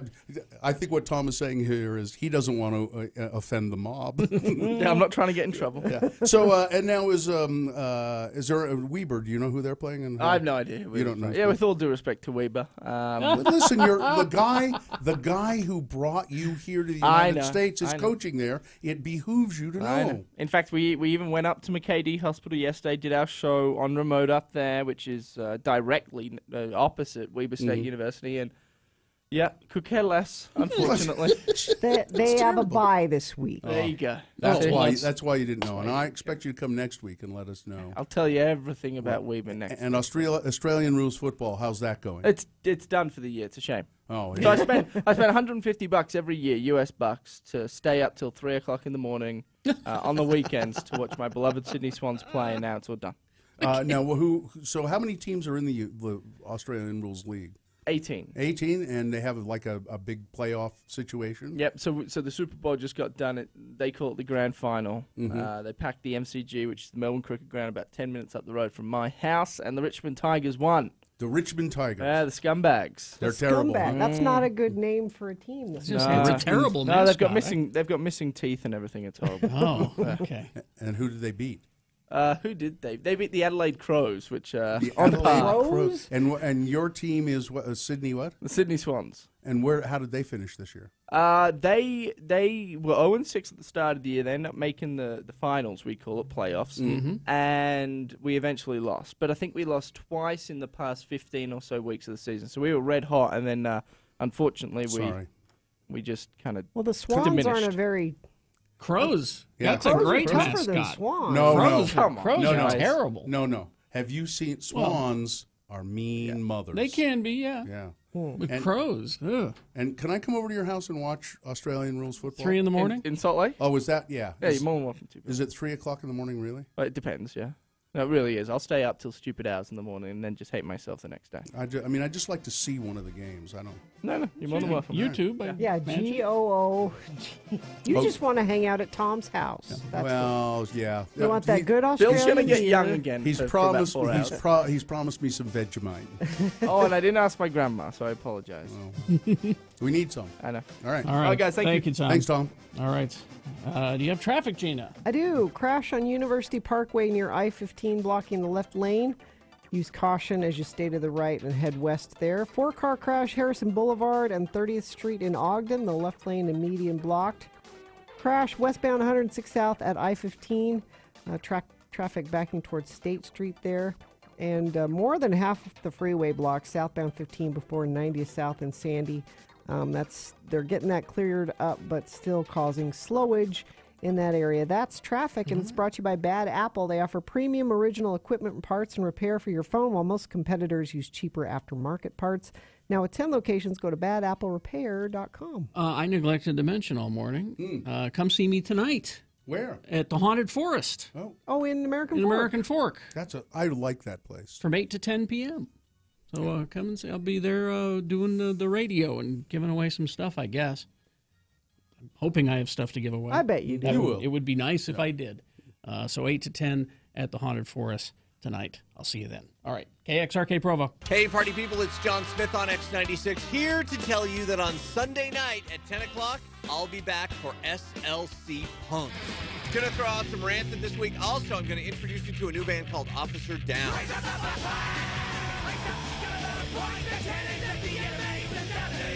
Plus some vlogging Molly. We'll do face-to-face and the Descendants. It's all Sunday night, 10 o'clock. X96, SLC Punks. Hey, Is that the new iPhone? Yeah, I just got it. Bet you're not on T-Mobile. Wait, how'd you know? Because you're driving your Ferrari in the slow lane? Oh. So I'm guessing you don't care if your new iPhone's on a slow network either. Well... Come on, man. Fast deserves fast. And T-Mobile's got the fastest LTE network, and they keep getting faster, while the other guys actually got slower. Ouch. Plus, family plans come with Netflix. Okay, you're right. I gotta switch to T-Mobile. Yes. Get out of the slow lane. Oh, there you go. It is the 23rd century. Humans have left the lowly confines of planet Earth and have set their destiny among the stars. While many things have changed, one constant remains: the need for young men to venture forth and do the work of the Lord. This is the tale of two such men who at the age of 19 have answered the call of their general authorities and are embarking on a 2-year mission to spread the gospel throughout the galaxy. This is the story of Space Elders!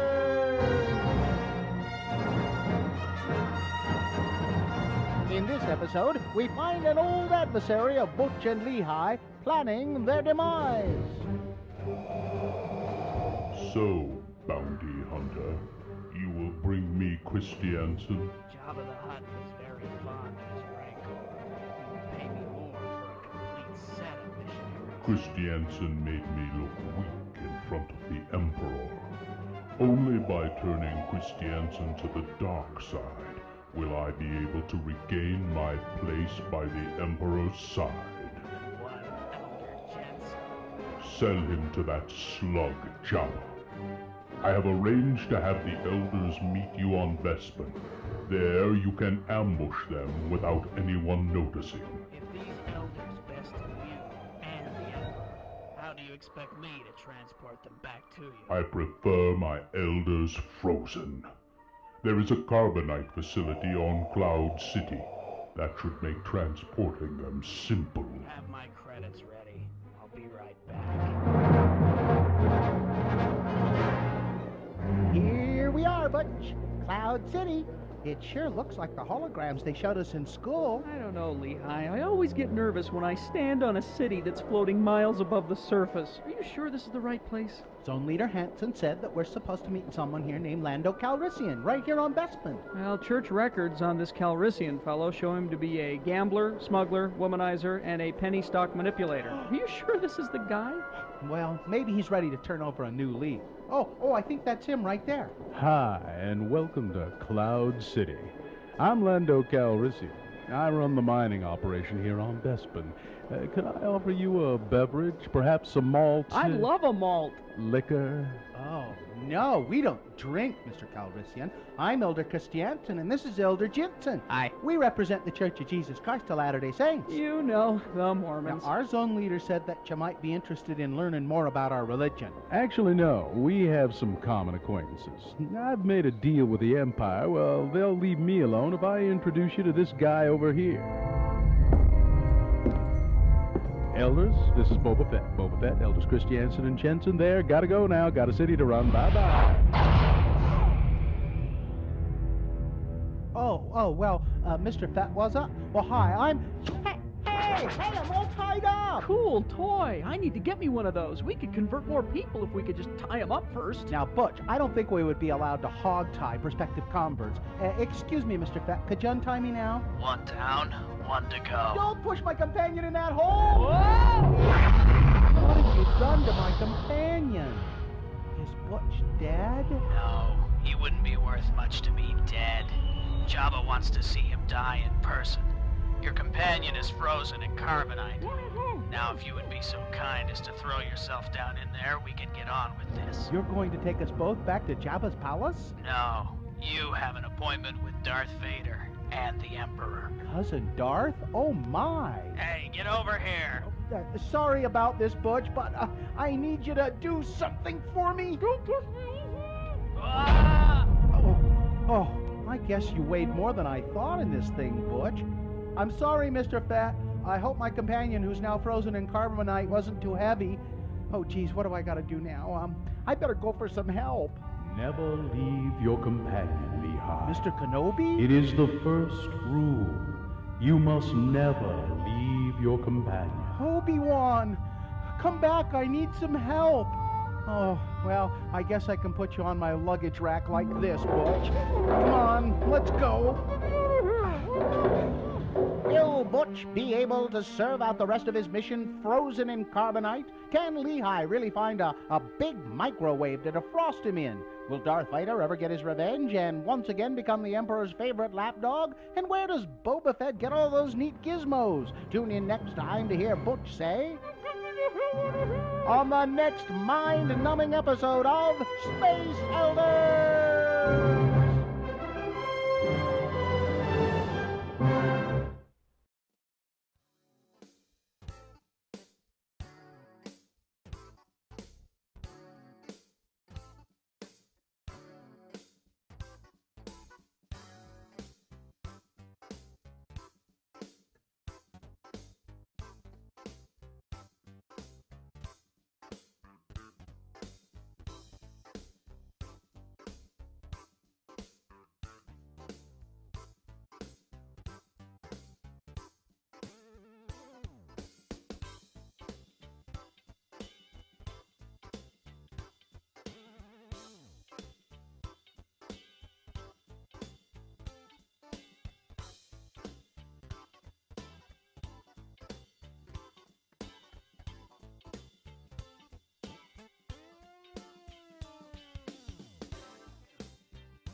Because they're in town tonight. Yeah, and I just thought, oh, shoot, I need to get you the information It's on that. The Depot. Yes. With Dallon's new project opening for I don't know how, but they found me. What's the name of the band? I don't know how, but they found me. Yeah, but never mind. Oh, that's the name of the band. Yes. Okay, okay. Yeah. All right.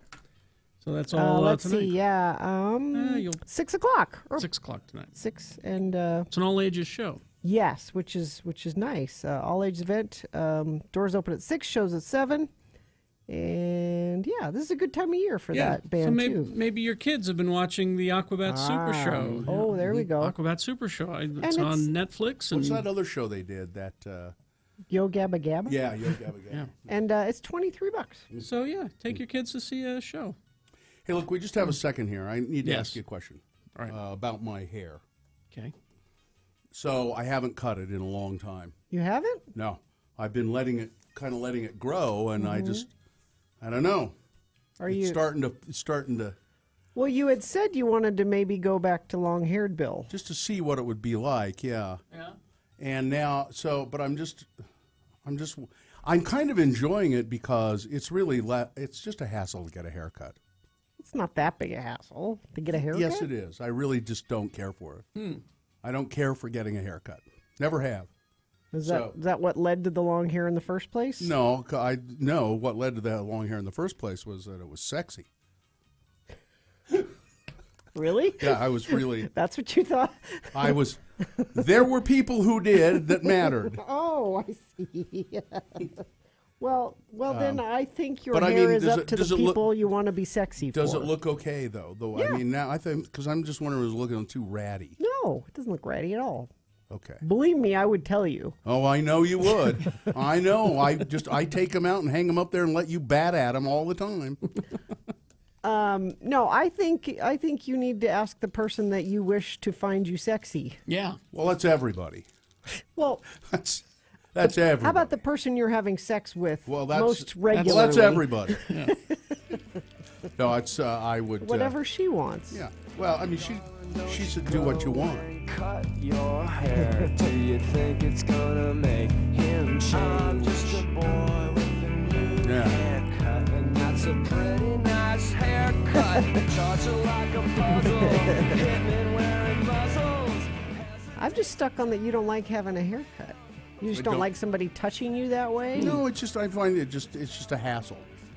It's a hassle. It's a part of a time of my part of today that I don't want to see. Where I go, I get like a 20-minute scalp massage. Yeah, I'd go just for that. Yeah, I go once a month, and it's a chance for me to read comic books and just sit there and meditate. No. I get go your scalp rubbed. So I go to Jed's and I go to Jed's barbershop and they do a fine job. But they're they do it quickly and it's just it's not an experience. They don't make it a whole big experience. Yeah, I hate it. I hate it's awkward. It's awkward. It's awkward, and not the touching. They want to talk to you. No, that's the they say stuff like, "So, are you married?" No, you and get. I just have to lie because I feel bad. That's why you get a regular. Exactly. I've been going to Hot Johnny at Lunatic Fringe for years, and you know what? He loves it because all he has to do all day is talk to people all day, and he knows with me. Don't say just at the beginning, what are we doing today? Here's what we're doing. And then I'm there for 2 hours. I wish... not a word. I wish somehow I could make that arrangement with you. He knows. I talk at work. I don't need to... Please don't make small talk with me here. I try to put off that vibe, as much as possible in my everyday life. But when I go to... And eventually they kind of will stop talking to me. But sometimes they don't. And I do end up just lying to the lady at the place.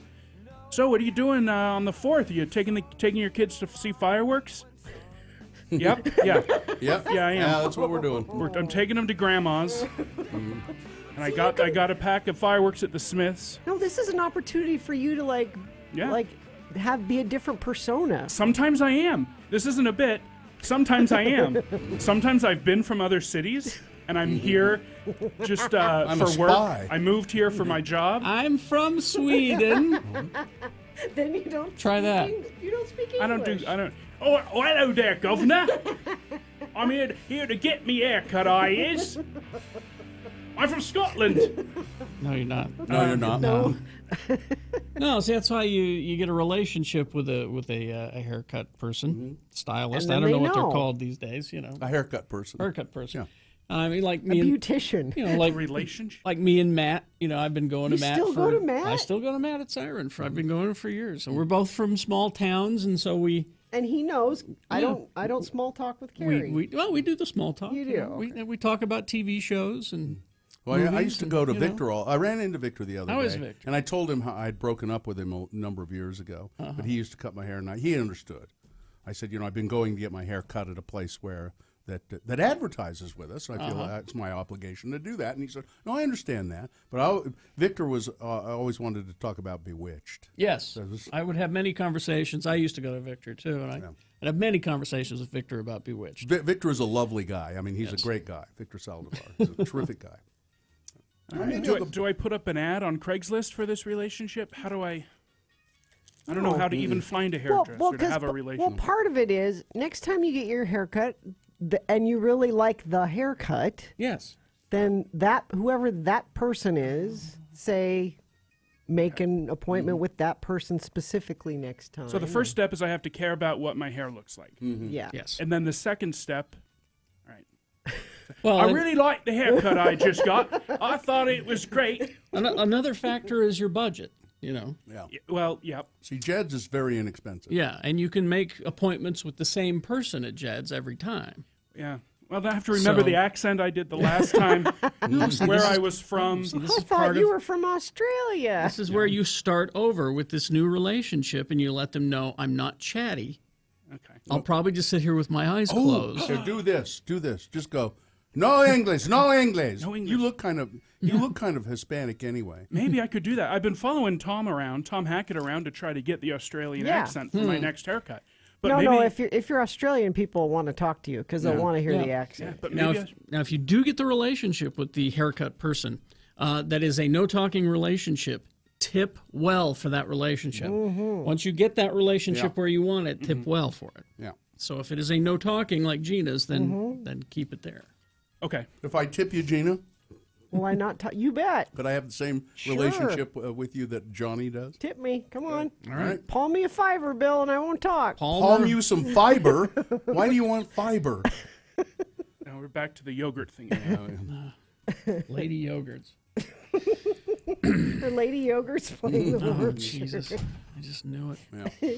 Yeah. All right. We will take a quick break, like 2 minutes is all. And we'll be back with a little bit of news and boner fight. Stand by. Oh, hi there. It's Bill Allred. On this week's Let's Go Eat Show podcast, we're talking to University of Utah, former University of Utah.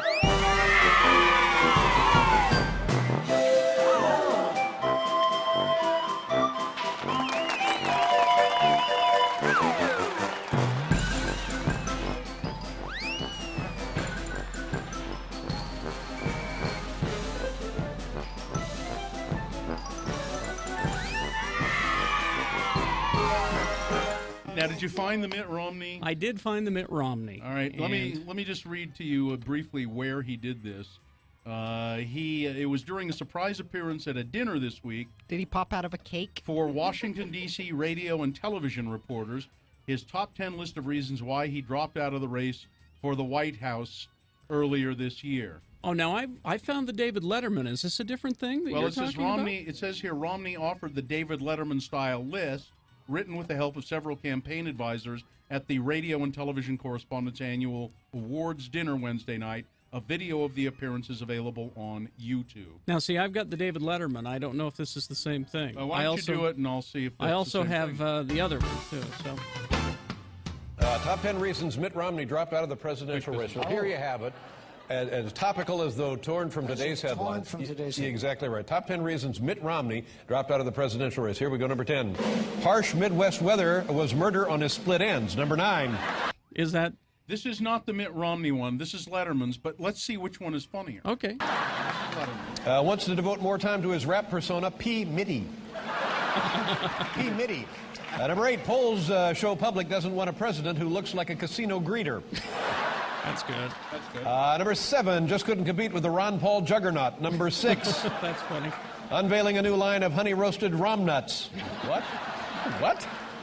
What? Honey-roasted Rom Nuts. Honey-roasted Rom Nuts. I don't know what's the matter with the guy. Number 5, that bastard Zogby had it in for him. Number 4, apparently America's not ready for a white male president. Number 3. That's good. That's a good one. Number 3. No, number 3, a writer suffering from Mitt withdrawal. Number 2, there was that little problem of nobody voting for him. And the number 1 reason Mitt Romney dropped out of the presidential race, lost all of his money betting on the Patriots. There you go.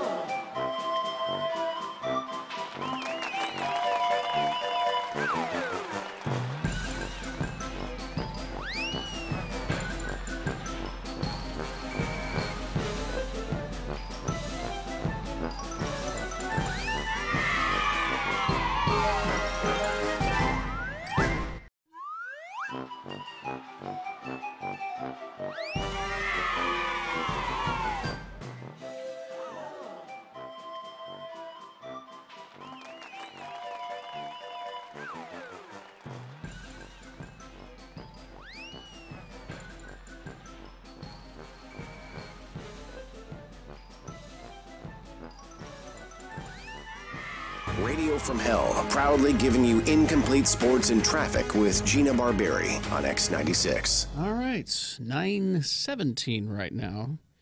Boner fight at 9:25, but before that, more than a little bit of news. A lot of news? A regular amount of news? Almost a regular-sized news. Get a huge variety from Del Taco's Buckin' Under menu, like the new $1 queso chicken rollers made with creamy queso, or try $1 mini shakes only at Del Taco. Participation may vary. Let me give you a long intro.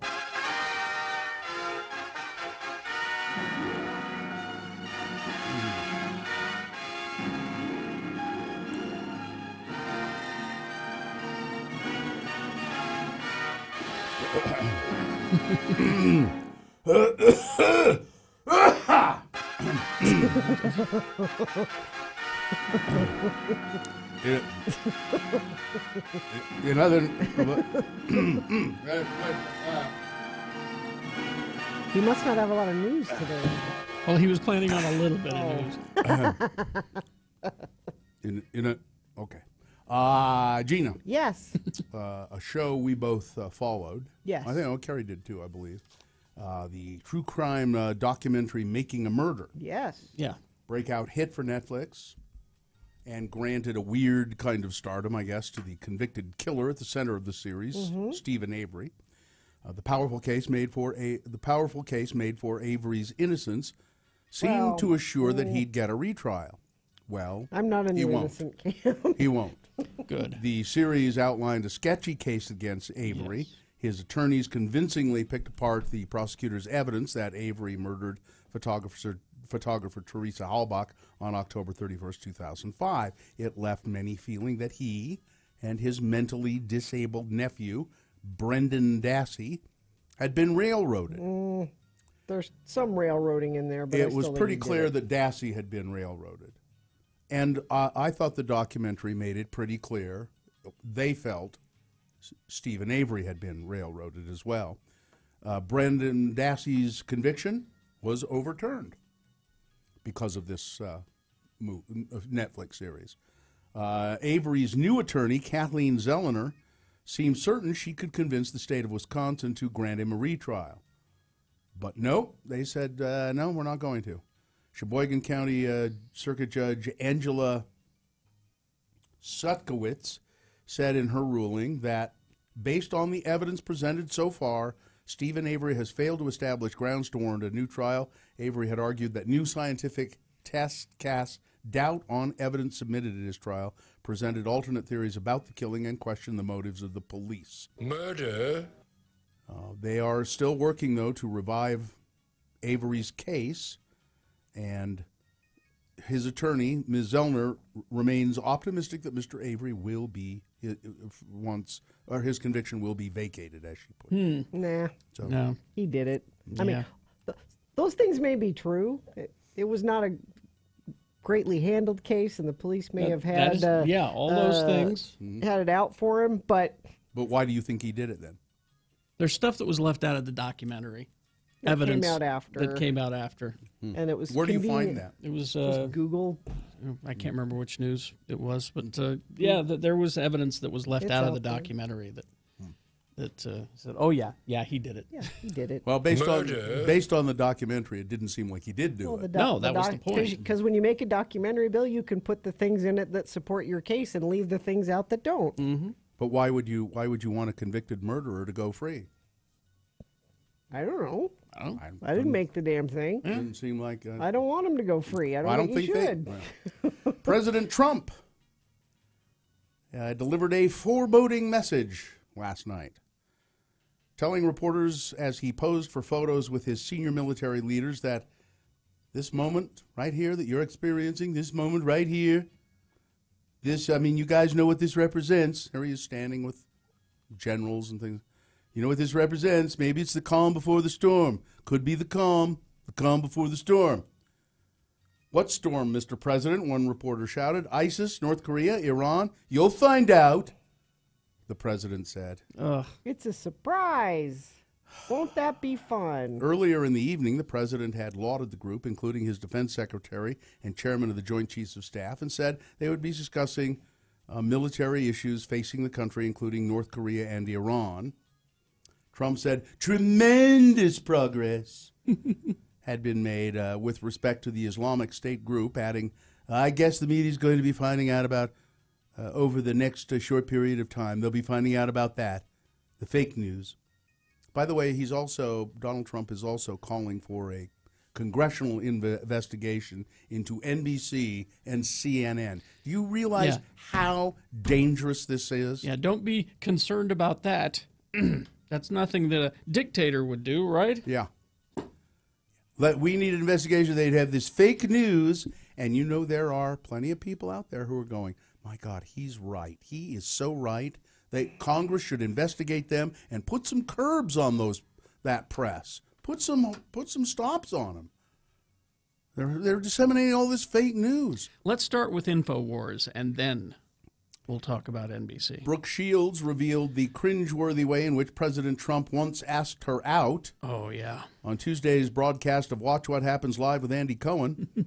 But by the way, Andy Cohen is a tremendously funny and talented guy. The 52-year-old actress said that Trump called her following his divorce from his second wife, Marla Maples, back in 1999, and used, quote, every cheesy chat-up line in the world to try to woo her. He said, I really think we should date because you're America's sweetheart and I'm America's richest man. And the people would love it. Terrible line. People would love it. People would love it. Oh, I've used that line before. You have? With great success. Great huge. success. The line is huge. The Suddenly Susan star. Oh, that's when that was happening. Yeah. Fended off Trump's advances, however, by telling them she had a boyfriend and he wouldn't be happy about that. That and ew. Her revelation came during a game in which she had to guess whom she'd seen pictured with over the years. When an old black and white snap of her with Trump at a charity event popped up on the screen, she gagged, stuck out her tongue, and said, I can't even speak. In recent months, Selma Hayek, Candace Bergen, and Emma Thompson have each come forward to share stories of turning down Donald Trump. Although Emma Thompson said, I think I was stupid to turn him down. I wish I'd gone out with him. Think of the stories For a I'd story, have. yeah, not that she wishes anything had happened. Think of the stories I would have today. The activists want the activists. There are activists who want, excuse me, Democrats to return any money that Harvey Weinstein donated to them. Harvey Weinstein is becoming a political liability for Democratic power brokers following accusations that he had harassed young female employees for decades. Conservative activists were quick to demand that Democratic office holders dump their Weinstein donations. If the Democratic Party purports itself to be the champion of women, they ought to lead by example in returning or donating the donations received from Harvey Weinstein. And you may see that happen. Said America Rising's PAC Alexandra Smith. Yeah, it's a right-wing group. I don't think you're going to see a lot of that happening. Maybe a few. You might. Yeah. I mean, but there may be depends a few, on who's up for re-election this year. Yeah. Let's see who he's given money I read the to. list. He's given to quite a lot of people. He has dumped $303,000 since 2011 into the coffers of other Democratic elected officials. He gave money to Mario Cuomo. He gave money to Barack Obama, Kirsten Gillibrand, Chuck Schumer, Hillary Clinton, and more than $100,000 combined to the Democratic National Committee and Democratic Congressional Campaign. Al Franken got some money. Yep. Cory Booker and Elizabeth Warren, $5,000. So there you go. And Ben Affleck says, I'm still an alcoholic and a drug addict, and I still need treatment. Well, good. At least he's still working on it. He's been in rehab. He'd gone to rehab, and apparently it hasn't worked. So he's. Well, that doesn't mean it hasn't worked. That means he's still working on it. There's a difference. Well, he's doing maintenance. You look at his bat belt. There's a flask in there. It's Boner Fight, the final round. All right, here we go. This is Boner Round 1 winner going against Boner Round 2 winner. Number 1 is, well, it's not blackface, it's just brownface. BYU comedy troupe. They were going to do this, now they've axed it. They were going to stage something called Moana, a sketch which mixed up or mashed together the Disney movie Moana with the Johnny Lingo movie from years ago. Pacific Islanders protested when they saw the poster. They say, this is brownface and it's offensive. And boner candidate number 2, the winner of round 2, I view it as community outreach. A deli owner in Chicago facing backlash. God, I can't talk all of a sudden.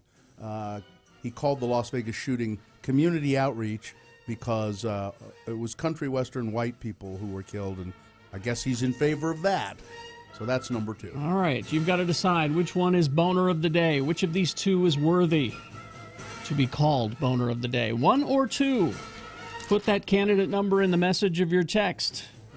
And text that to 33986. Real easy. Most people like to vote that way. You can also call 877-602-9696. Vote that way. Use your voice. Or go to x96.com. Look for the box that says October 6 Boner Fights on it. And you can vote that way. All right. So if you don't see that box, refresh. It'll appear. All right. You've got 4 minutes to vote, basically, so you need to hurry. It's a boner fight. Who is boner of the day? You decide. All right. I'm so tired. That's why I'm messing up my... Yeah, I've gotten really tired all of a sudden. Well, you can go home. You have that new Mattress Firm mattress. Mm-hmm. You can take a nap in it, and then later you can just sit it up and read for a little bit because it's an adjustable base, and then you can lie back down and go back to sleep. They're having their semi-annual sale at Mattress Firm, all of the Mattress Firm stores along the Wasatch Front. You can get things like Hampton and Rhodes Queen mattresses starting at just $199.99. Beauty Rest Firm Queen mattress for $454.99. Get an additional 10% off. There are really terrific ways to save throughout the Mattress Firm store. And I love my adjustable mattress that I got. I love my adjustable bed as well. Listen, don't wait any longer. Get in there. Find your perfect mattress. Take advantage of interest-free financing for 6 years. Call 1-866-780-6220 for credit costs and terms, subject to credit approval. It's mattressfirm.com to find a store near you. You woke up this morning. You hated your night's rest. Get yourself a new mattress from Mattress Firm. The music...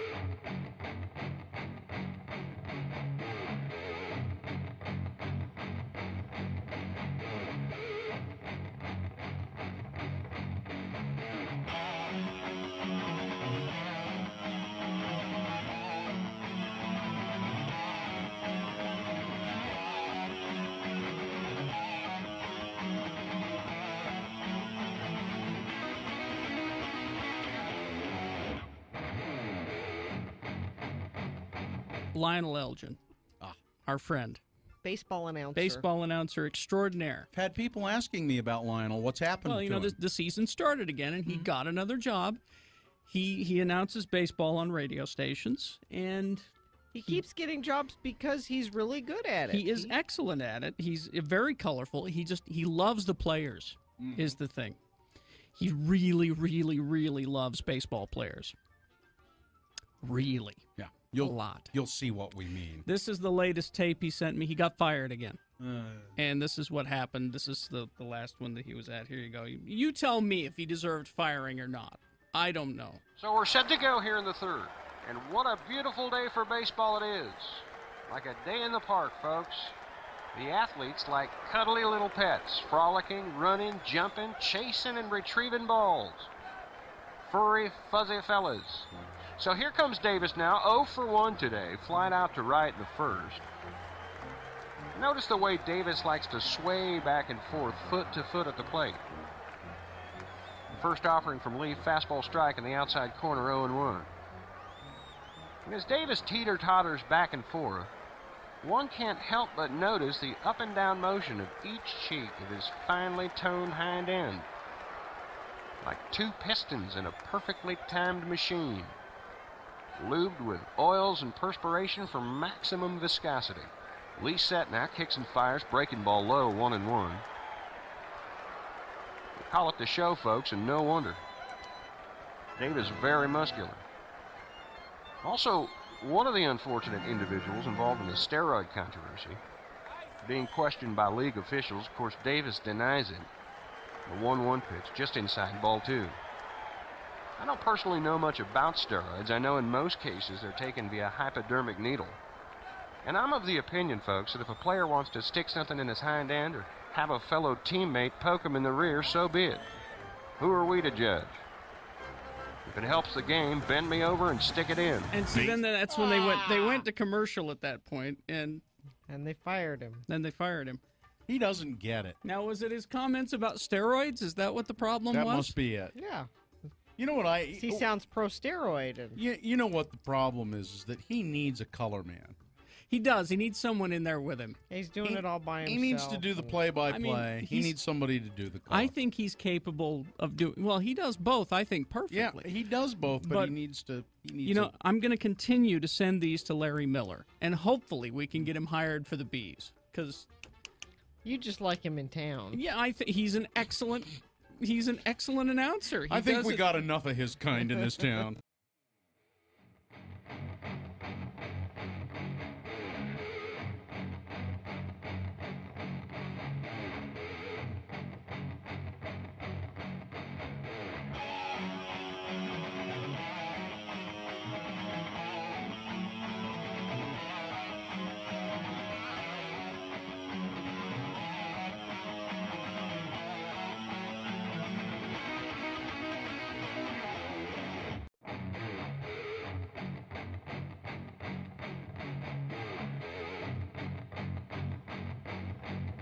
Allred on X96. All right, time to award Boner of the Day. And Boner of the Day is brought to you by... In part by roasted carrot with red lentil ragu and a very nice bread. And Lucky's Auto Credit, where $77 on a job gets you a car, 2 locations, Salt Lake and Ogden. For program details or to apply online, visit luckysautocredit.com. Well, we had Boner candidate number 1. Well, it's not blackface, it's just brownface. The BYU sketch comedy troupe who they were called out by the Pacific Island community for a pretty tone-deaf, insensitive sketch that they were planning on doing at their yearly comedy show. Mm-hmm. And Boner candidate number 2, I view it as community outreach. A Chicago deli owner facing a lot of backlash after calling the Las Vegas shooting community outreach because, you know, they killed country music fans, white people. It's community outreach. That's what I call it. Yeah. I think there's no doubt. Yeah. About who would win between those two. Yeah. Yeah. Boner candidate number 2. I view it as community outreach. There you go. That is now a contender for Boner of the Week. We'll decide that in about 10 minutes or so. Are we doing anything this weekend? Like together? Yeah, we aren't, are we? I mean, If we are, I'm not prepared. I got Haunted Forest tonight, 8 to 10, Yeah, and we're recording some geek shows on Saturday. You guys could come to, Jonesy has volleyball game, and Mohammed has a soccer game. If you want to do something together, you guys could come to those. No, that's all right. No? No, I'm fine. No, I thought you said you were going to stay in most of the weekend, Gina. No, I said I wanted to. Oh. I see. If I had my choice in my activities, there would be none. If you had your choice, you'd never go to another soccer game as long as you lived. No, I actually love going to the soccer. The kids' soccer games. Oh, you love it. You do? It's my favorite form of entertainment. Really? Watching each of my kids do their thing that they love to do is my very favorite thing to do. Well, that's then watching serious. my kids, is eating dinner and sleeping. I love it's the favorite things they love to do. Let me guess if I've got you as a soccer mom correct, Gina. You have the pop-up tent, like the 10 by 10. No, that's too much effort. No? Too much effort. She has chairs. But it's a fancier chair than just like your regular chair. You've invested in something that will keep you really comfortable every time you go to these Why things. wouldn't you? It's my concert chair. It's my Red Butte. Yeah. Are they those really low ones? Yeah. Do you have those? Yeah, those. I hate those. Those are hard to get out of. And do you have? Of course, once you're in it, I know you. I'm not You don't. leaving. You ain't getting out. No. Do you have a thing that you're known for? Like the Barberries, they've got soda for everybody, or they've got. There's not a thing. Yeah, it's a bucket of wings. Sure. You don't have a thing that you do at every single game. Like, well, you can count on the Barberries to have little treats for the side for the kids I that think are you're watching right. or anything like I'm that? looking at her face. I think you're right. She doesn't want to say. Not even orange slices? They don't do once you get to comp soccer, they're Well, and I'm not It's a shot of whiskey for every kid after every match. I'm not talking about for the kids. I'm talking about like with for all the the other parents? parents. It's No. like, oh yeah, these guys have this. You can No, always count no, on them actually having the what- hibachi out. Now here's what happens. I get there early because Muhammad has to get there early to warm up, and Joe goes and gets me a coffee. Okay. And then he comes back with my coffee and his coffee, and everybody every time says, "Oh, I wish I known, and we could have given him the order." And like every week, it's the same. But we never get it. No, we're not nice. We don't do stuff So for soccer everybody. parents are not really very bright, apparently. So every week it's the same thing. No. See, I think you should bring a box of wine. A box of wine. Yeah, 7 o'clock in the morning. Don't break the bottle. Yeah. Box of wine. 7 o'clock in the morning, sure. could. Called brunch, man. Yeah. I could. No, you wouldn't. No. If you guys get bored, you can join me tonight. Yeah. I'll be at the McCune Mansion for the American Cancer Society. What are you doing there? It's their annual fundraiser that they do, and I've always wanted to go in there. I've not ever been in there. I'm going right after the show to set up. You want to come with me? No. You can lug a speaker. No. He's not lugging anything. But Be a big lug. It's a huge deal, and it's full on. It's my kind of people. Full on wearing a mask, masquerade ball.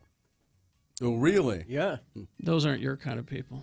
Well, those are people with money, Richie. They're my kind of people in that they will like to all dress wear a up? costume, but you're right. They are not my type They are of not people your into kind of how people. much No. the thing costs. It's completely different. You're saying just because they wear costumes that it's that's different. Have you ever been to one of those before? I think it's a little creepy.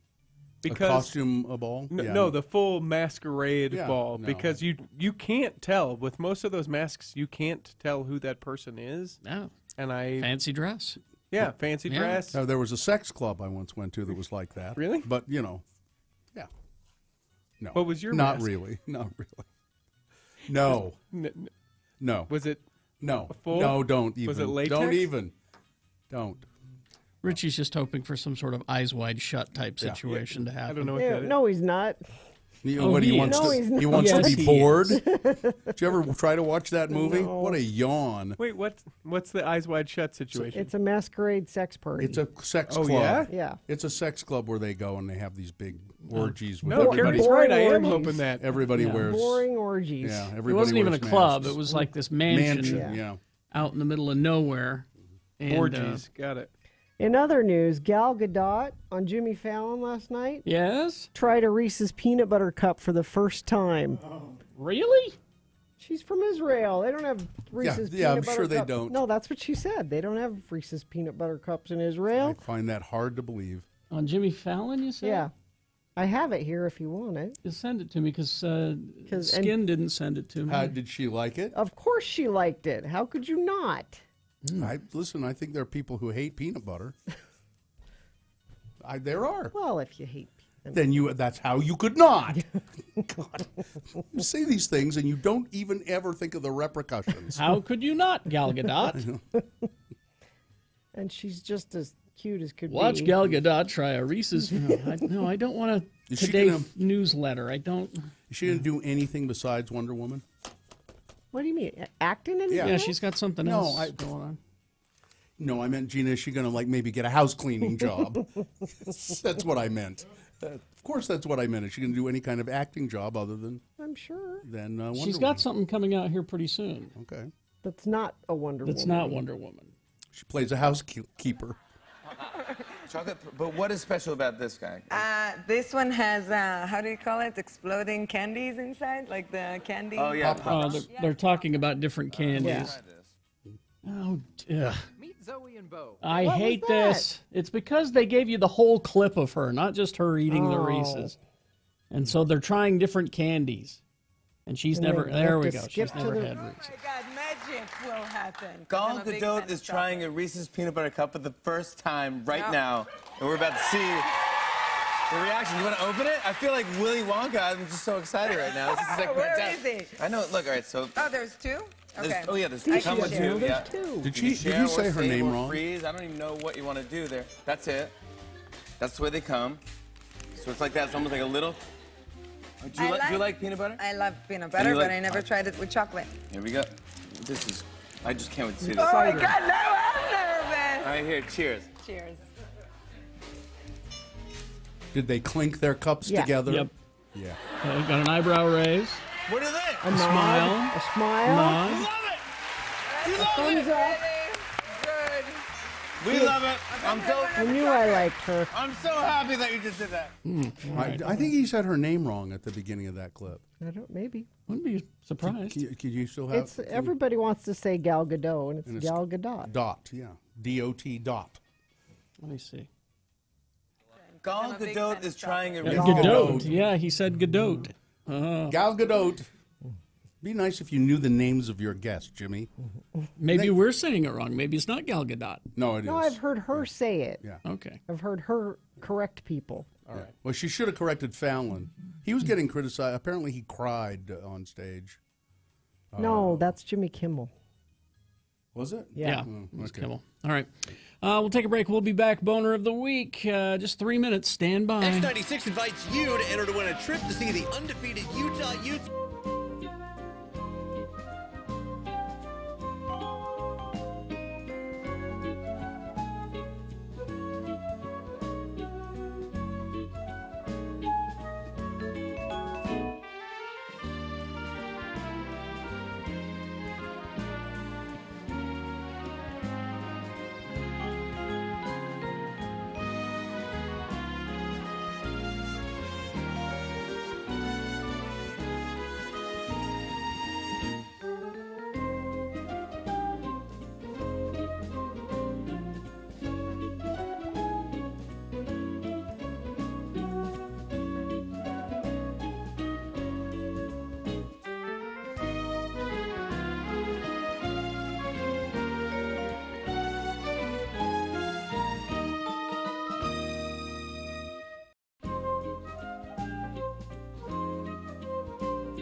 Kerry Jackson, Bill Allred, and Gina Barberi on X96. All right.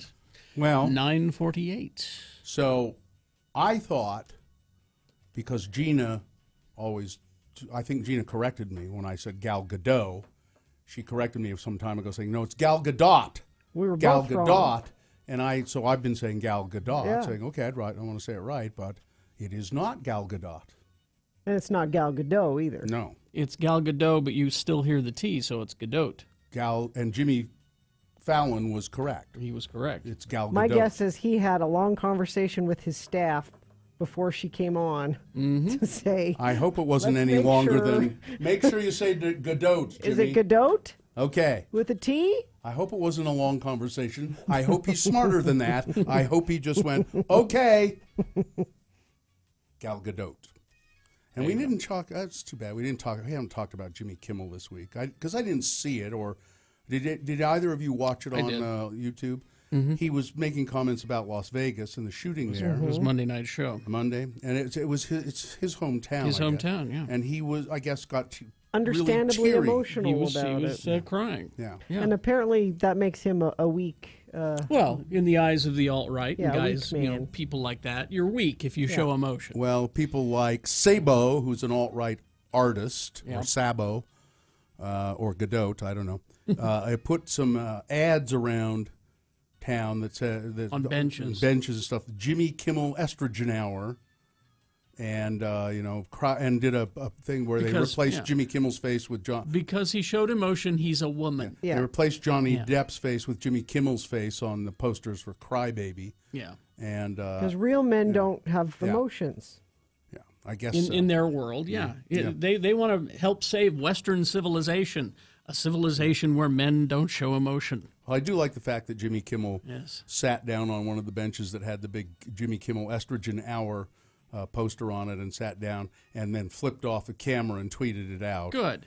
However, then somebody responded and said, yeah, well, look how you cross your legs, you girl. See? So even there, and just kept. Yeah. Mm-hmm. And again, this is what your modern GOP is okay with. Mm-hmm. Yeah. They're okay partnering with people who think that way. They won't say anything about it. No, not out loud. Paul Ryan wouldn't say the S word if he had a mouthful of it. Ew. As my mother used to say. Yep. So, all right. Should we do Boner of the Week? I think so. Boner of the Week brought to you by Snowbird's annual Oktoberfest. Escape for the whole weekend with the Oktoberfest Getaway Package, including lodging, daily breakfast, all-day activity pass, $105 per person per night. Get all the details at snowbird.com. Well, Dave, the flower guy, is here. The victim of our theft. Yeah. Somebody stole your trailer. My little wagon. Your little wagon that you pull flowers around in and stuff. Yeah. Was there stuff in it? Yeah, some flowers. Some flowers. And somebody just stole it from outside the Arby's there, huh? Do you have another one? Yeah.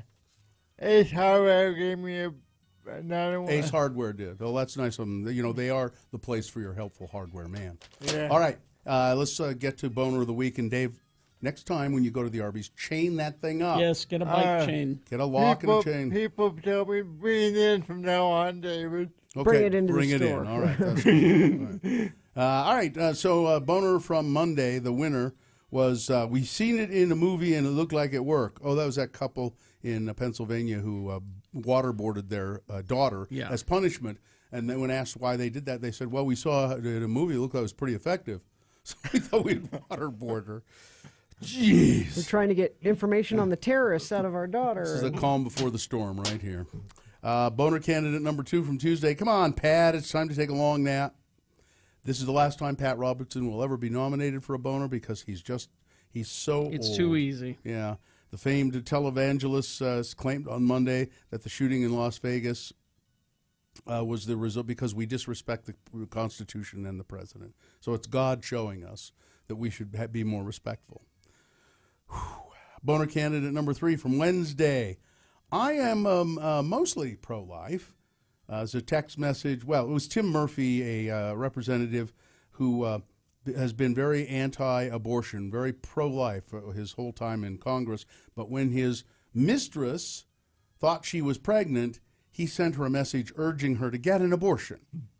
And she called him out on it. And he said, well, listen, I don't really write all of those things about my staff. Yeah, my staff writes those. It's And number 4 from Thursday, a woman with a sports question. That was pretty funny, huh?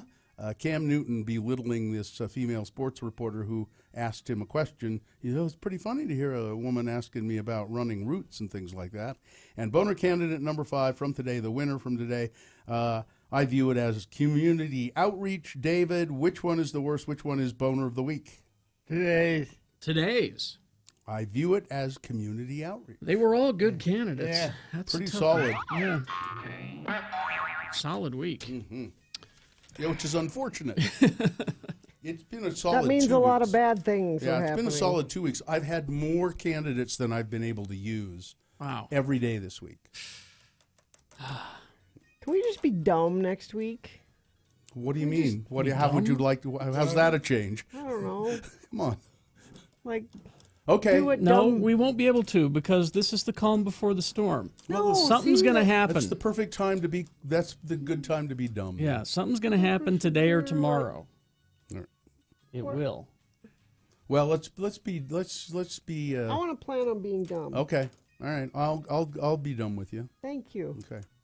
We Yeah. could do like Battle of the Sexes. No, Lindsay's got a better idea. We'll just let you drink. You're not running anything. On the air? Yeah. We'll just let you have wine. Bring a box of wine. Bring a box of wine and have some wine. I may. And get your soccer chair. Yeah. Your concert My chair. little soccer chair? Yeah. Okay. Sit in that, have some wine, pretend you're watching your kids play soccer, and then wise off every once in a while. Mm-hmm. I can do that. Sure. Let's see. Should we do that promo there? Yep. Is it all next week? Every day? Okay. Next week here on X96, we have a huge giveaway. Tickets to the sold-out Linkin Park and Friends celebrating the life in honor of Chester Bennington concert. Listen to Radio from Hell from 9 a.m., John Smith at 2 p.m., Todd Newcomb at 5 p.m. for a keyword Here, to get qualified. Let's redo that. Why? Because Carrie stumbled Well, too. it's worded weird. The sold-out Linkin Park and Friends. It's called Celebrating Life. Celebrating life, In honor. in honor of. Yeah. Oh. There should be a comma after celebrating life. Let's do it again. All right. Next week here on X96, we have a huge giveaway. Sold-out tickets to the Linkin Park and Friends celebrating life in honor of Chester Bennington concert. Listen to Radio from Hell at 9 a.m., John Smith at 2, and Todd Newcomb at 5 for a keyword to get qualified. Edit this. Do you want? Let's do it again. No, just edit this. Okay. Qualifying prize is tickets to see Walk the Moon. That's all next week on X96. Well, that's all next week. That's all next week. That's all next week? That's all next week. So you decided to get a jump on being dumb? Is that what you're doing here? Make something out of that, Richie. There you go. Good luck. That's all. It's in your hands now. All right. Anything else? No, I don't. It's all business? Have we guess handled all business? I'm kind of free all weekend, so I'm glad of that. Do you want people to get in touch with you? Nope. I want you to watch this, Bill. Okay. Tom Hackett just tweeted it. Okay. It's John Cleese explaining how football works. How football works? Apparently he did it on Thursday Night Football. Okay. Yeah, I'm going to be moderating a discussion with John Cleese in November at the Eccles Theater. Yeah, that's what made me think of you, so I will. go watch that. There you go. Good. All right. Good enough? Mm-hmm. All right. Live long and prosper, bitches. Don't you know who I am? Why don't you palm me a $5? John Smith is next. A 1-hour nonstop music wingding starts now. Utah's original alternative, X90.